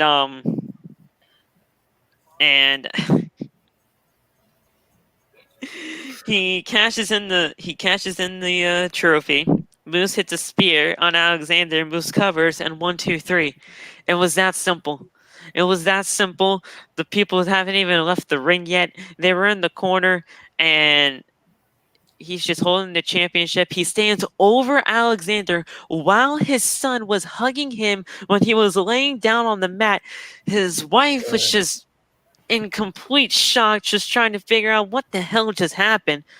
And just Moose being the complete badass he is, stands over him, stands over his son, and just raises the world championship with one hand. The man is an absolute menace to society, and he is a badass. So there's so much emotion, man. Because the way how they brought Moose in the ring, because normally you would think like Moose's theme would hit. No, Josh Alexander, he's literally forehead to forehead with his, you know what I'm saying, with his son, you know what I'm saying, celebrating. Yeah. And then I'm over here like this. Because I'm I'm obviously happy for Josh Alexander, but I'm a Christian fan too. You guys know this. So I'm over here I'm a little bit sad because I knew Josh was gonna win, but I didn't think Christian was gonna lose like that. And then Moose being my favorite Impact wrestler, right? So I'm over here like this, waiting for it to go off the air. I'm over here thinking confetti because I'm like, there's so much time left. I was like, maybe they might do a celebration for him. You know what I'm saying? Well respected. Maybe the locker room might come out. And then all you hear is D'Lo Brown like, wait. And I was like, You're all like D'Lo, shut Moose your literally fucking mouth. jumped from the crowd to get into the ring. Well, yeah, and here's the thing. You guys know that I've been a big proponent of, hey, you know what? When it comes to these kind of things, you don't need the entrance music to Definitely don't. you don't need the Unexpected. entrance music to just ring out and just expect and because then you know what's happening. You know what's expected to happen. These interferences where it's like, oh my god, like there's no music and he's just there and they just attack the man. You want That it to to be me is one of the best unexpected. things ever. You want it to be unexpected. Yes. It I was don't very want the well music to ring out. It was very well unexpected because I've personally never seen the Call Your Shot gauntlet be used like that. Normally they would announce it ahead of time. But Moose was like, I ain't announcing shit ahead of time. I want my That shit to right me- the fuck now. I don't want my shit That now. to me was a That's all right there. complete Money in the Bank cash in That was a kind good of call. situation. That was a good call. It worked well. And the emotion after, like, because obviously Josh Alexander deserves it, but Moose has been in the company way longer than almost anybody else, like on the current roster right now, and he carried Impact through dark times, and he was never the world champion. So like when they announced him as world champion, like the way how he was screaming, like you can see the emotion from Moose, like he finally got his moment, but stole Josh's moment too. That's what makes him a great heel. Now here's the thing, guys. We all know the whole Daniel Bryan story, all the way back in 2014, where he won the world championship at WrestleMania. Does that I'm not remind you of that saying- a little bit? I'm not saying that Yes. Josh Alexander is going to be a Daniel Bryan by any means, but do you think, and considering that this was technically in Lewis's mind when I was trying to figure out how to word it in the description of this podcast, this was pretty much their WrestleMania. Mm-hmm. Do you think that we could possibly see a Daniel Bryan-esque type of storyline where he can finally Oh yeah. get that world championship back from Moose when it's all said and done, and he can finally get that world championship back where he believes that it truly belongs because he got cashed in on at probably one of the worst times when his family was in the ring? I think that would be great. 100%. 100%. I do absolutely agree with that, and it does give me a little bit of Daniel Bryan vibes a little bit, and I say why not? I say built it up super good. And what's next pay per view? Lewis? What's the next next? pay-per-view is Turning Point November 20th. So what is it? A day before Survivor Series? Because Survivor Series I is think on the 21st, so, yeah. right? The Okay, 21st. yeah. I know it's November 20th. Don't do it. That's Don't do it Turning around. Point. I say do it around. I say build it up more around Hard Kill. That's not till January, correct? Hard to kill, No, yeah. I don't even listen with the way how Moose is. Moose deserves a long title reign, and I think if he loses it at Hard to Kill in January, it wouldn't do Moose justice. Like a Roman No. Reigns long title Like, reign. I think he needs to hold that belt until Josh Alexander beat Christian on the biggest stage in Impact. I feel like Moose needs to hold that title until Slammiversary. So this man. So this man. I was gonna say this man. I say that. Josh this man literally. Alexander needs to win the title back on a big stage. Moose Yes. is more than capable of holding that title until Slammiversary. Do you not see the heat he is already fucking getting? He loves it. Oh yeah. So, Yeah.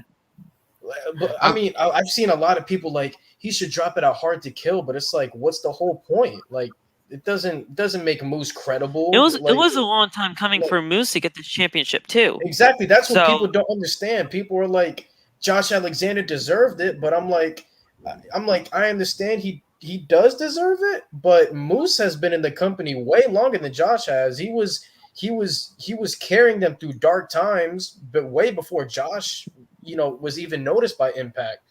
If you ask the Impact locker room who deserved an Impact World Title run, it was Moose, and Moose was way long overdue, and you want him to hold the belt for about 3 months so that Josh can get the belt back? Like, it makes no sense. And the thing is, that's not what I'm saying either. I'm saying like have Moose have a championship reign. I think he deserves it too. But to me, when it just came to that situation and how he just pretty much got cashed in on, I'm sorry I'm saying cashed in. It's just kind of like a way that it sort Pretty of much thought to me out. Call your shot, cash in, calling your shot, same shit. I feel like Alexander and the whole Bryan Danielson, Daniel Bryan situation back at WrestleMania 30, it seems like that kind of a situation where he can have that major push. He got that major push all the way up until the point where he pretty much got screwed. And then he's just trying to work his way, finding his way back to the world title. That was SummerSlam. That was at WrestleMania. That was. And how long did Randy hold that strap for? He held it for a pretty good amount of time. I just think because people are like, it was so perfect for Josh Alexander, like it was so amazing. But like, Josh wasn't a top baby face in the company. Like, he wasn't that top guy. Impact wants to make sure he's that top guy. So how do you do that? How do you make Josh Alexander the like main top guy? You know what I'm saying? Just because you're the world champ don't mean you're the top guy. You know what I'm saying? Right. Kofi was WWE champion. Was he the face of WWE? Fuck no. No. So no. So how do you make Josh Alexander the top guy of the company? You have Moose fuck him over and be the top heel in the company. And then the man literally speared him in front of his wife and child.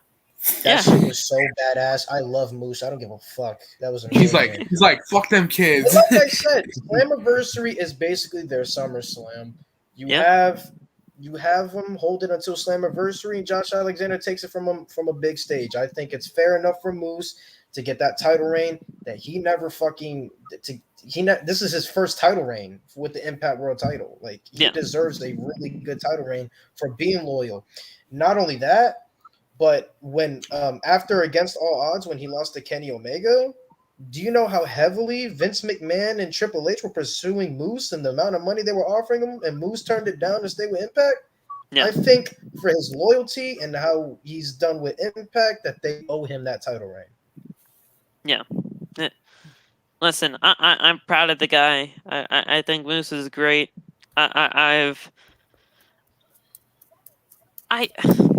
Moose and I, like, I haven't seen much of Moose. I will say that. Like, I'm not gonna be a complete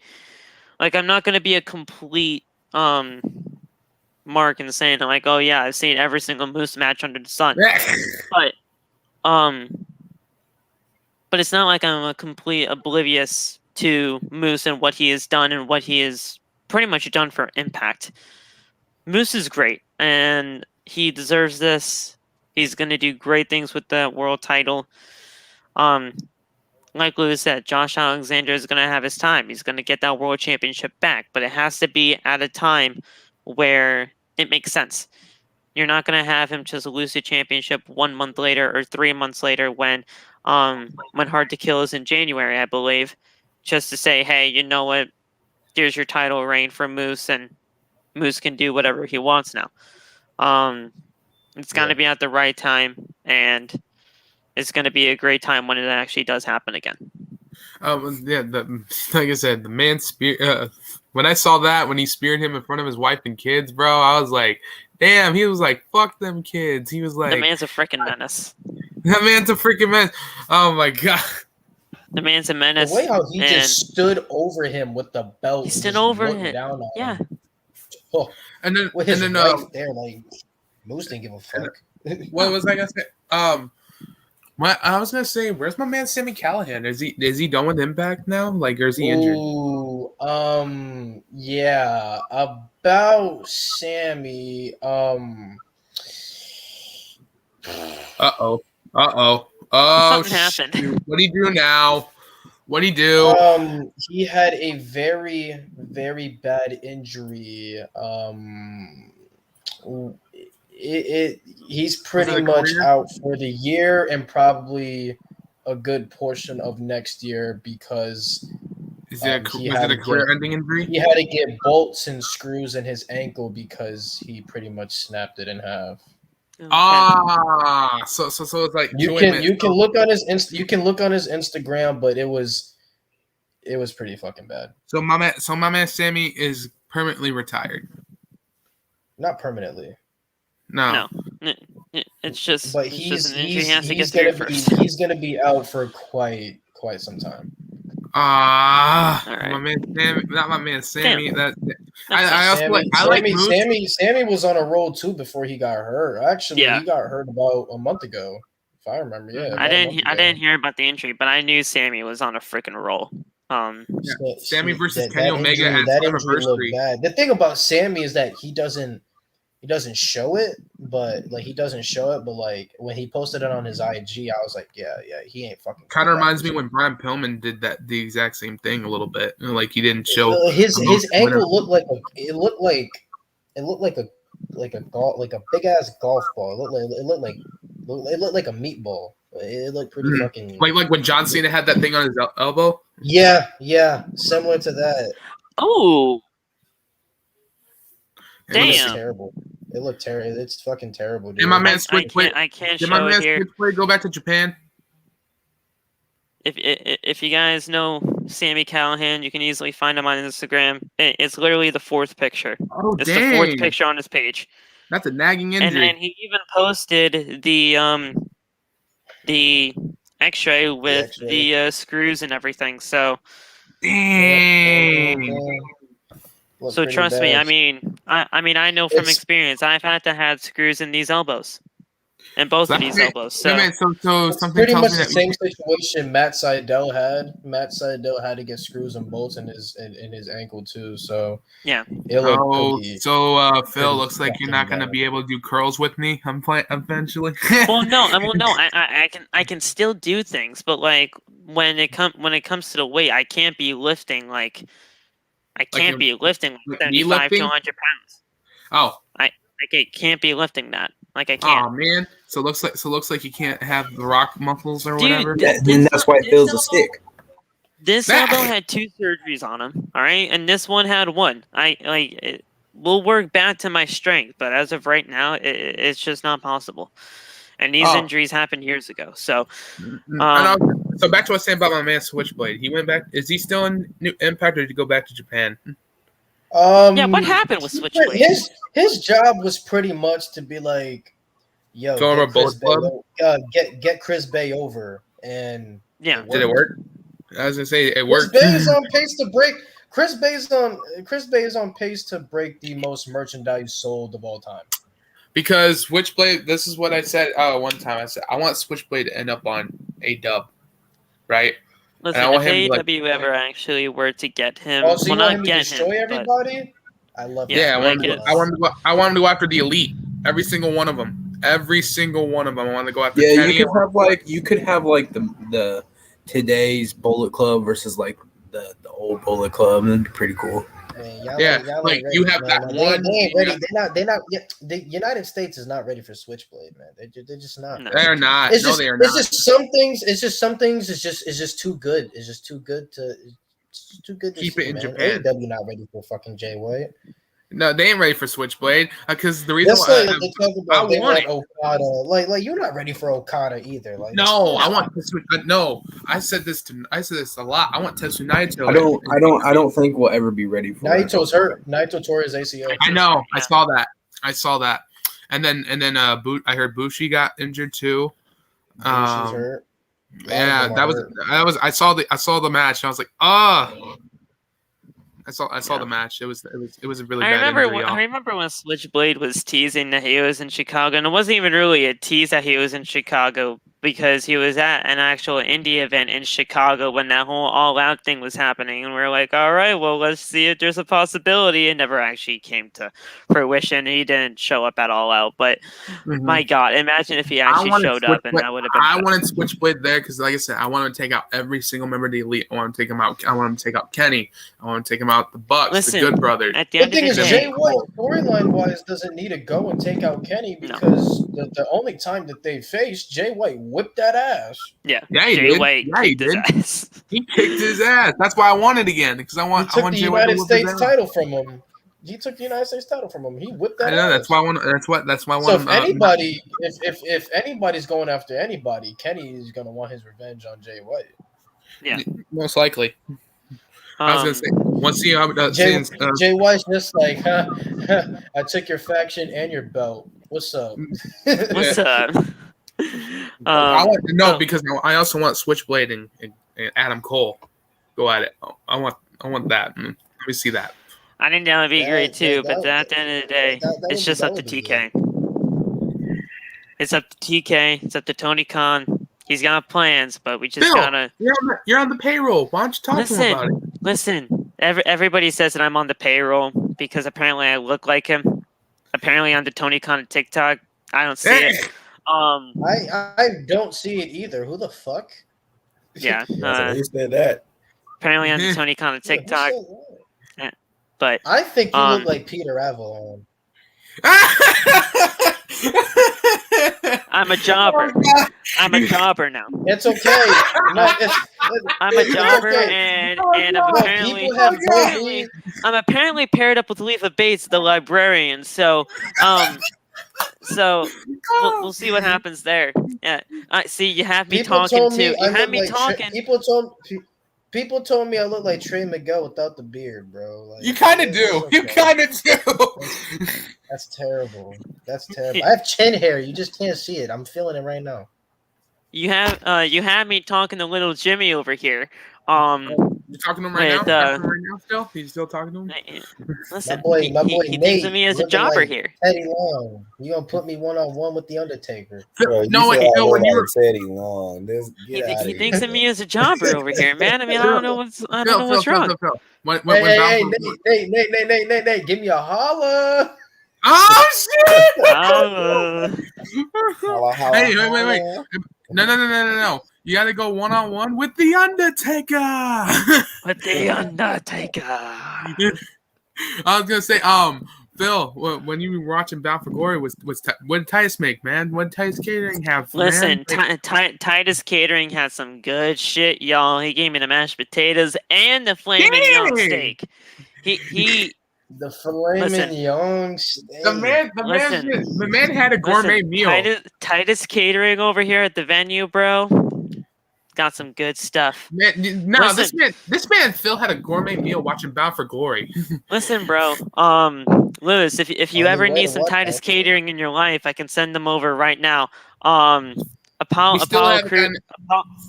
can get your order. Apollo. The statistician of Titus Catering, Dana Brooks, she can have that all ready for you right then and there, ready to go. And Titus, the head chef of them all, man. It's a great thing they got going on over there. We have it in the venue here every single week, every single day, really. They didn't show up to Saul's house last week. I still have to talk about Titus. Yeah, Titus I was supposed to get an invitation, but they never. I was supposed to get an invitation, but Titus never came. I don't know why. It's too valid. It's just too valid for me, bro. It's too valid.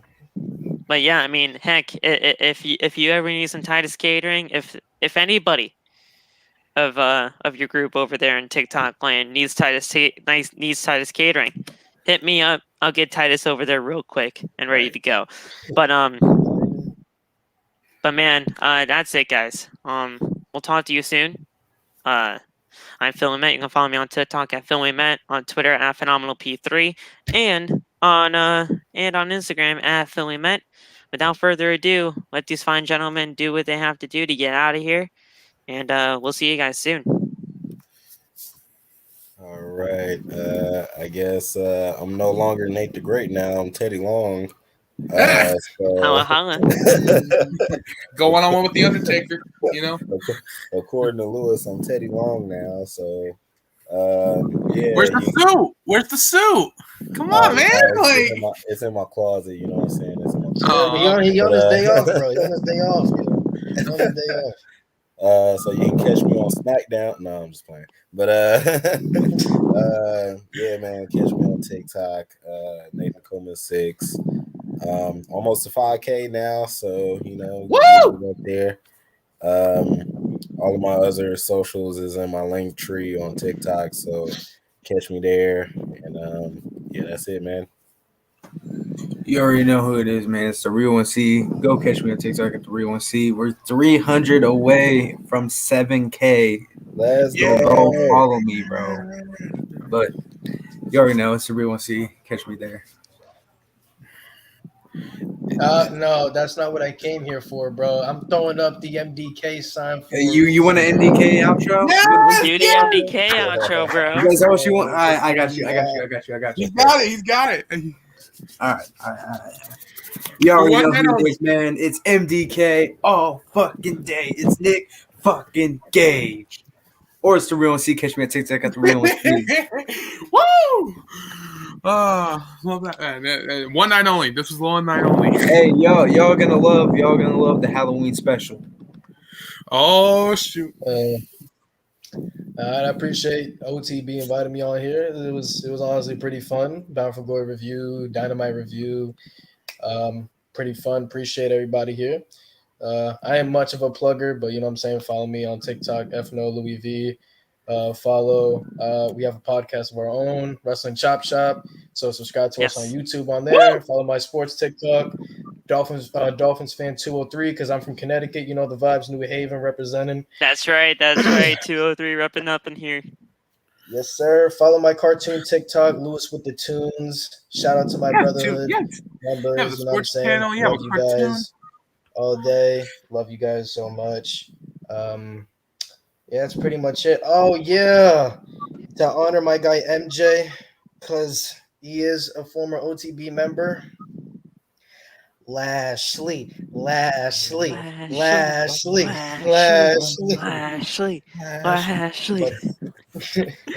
it was pretty fun. Thank you guys so much for having me. Hope to do it. Hopefully we could do it again. Phil know where to find me. Appreciate you guys. Love you all. All right, man. You already know who it is, man. Like I said, I'm surprised Lewis didn't kick my ass for not watching Bound for Glory. You know. I don't watch that shit, man. I have to watch it. I have to. But like I said, go follow me on TikTok. Go follow me on TikTok. Put a damn sock on, y'all. You know what I'm saying? The left sock. Yeah, put that left sock on, bro. You know what I'm saying? Get that, yeah. People are watching us with only one sock on, Lewis. Yeah, get that shit it's back ridiculous on, bro. out here. Oh, yo, I wasn't. You nasty, bro. You dirty minded fuck. Hey. You dirty minded When I saw sock, I was thinking. No, you dirty minded fuck. No. He's got the dirty mind, I y'all. don't know, y'all joke. No. You know what I'm saying? No. That's He's it. got the dirty mind, y'all. Let's get out of here. Love y'all. Well, fact, we out here. Y'all stay safe. Let's get out of here. Oh, before we get out of here, just one more shameless plug.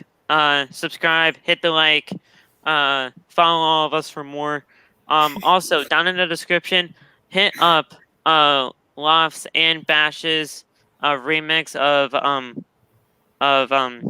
You can't say it right. Yeah, listen. Hit up that song.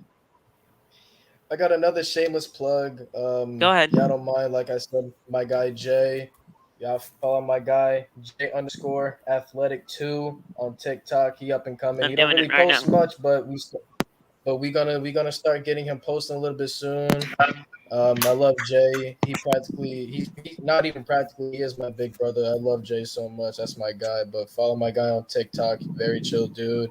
If you want to get started on the wrestling business, definitely the guy to hit up and everything. He's been helping me a lot. Also, I am going to start training very soon. hopes, you know what I'm saying, Good. pursuing my dreams of being a pro wrestler. So appreciate you guys joining me on this Sure. journey. Get those gains, bro. I'll be on my way there here pretty soon. I give it till next year. It's deathmatch time. Yes, It's sir. deathmatch Look time. at that. y'all. You got the P1. You got the P1. They don't want Y'all none. throw up your OTB sign, I'll throw up my brotherhood sign. You know the vibes. There you go. There you Got the go, whole man. pack. OTB straight. All right. We'll talk to you guys soon. Peace out. Lewis, thank you so much for being on as always, and we'll talk soon.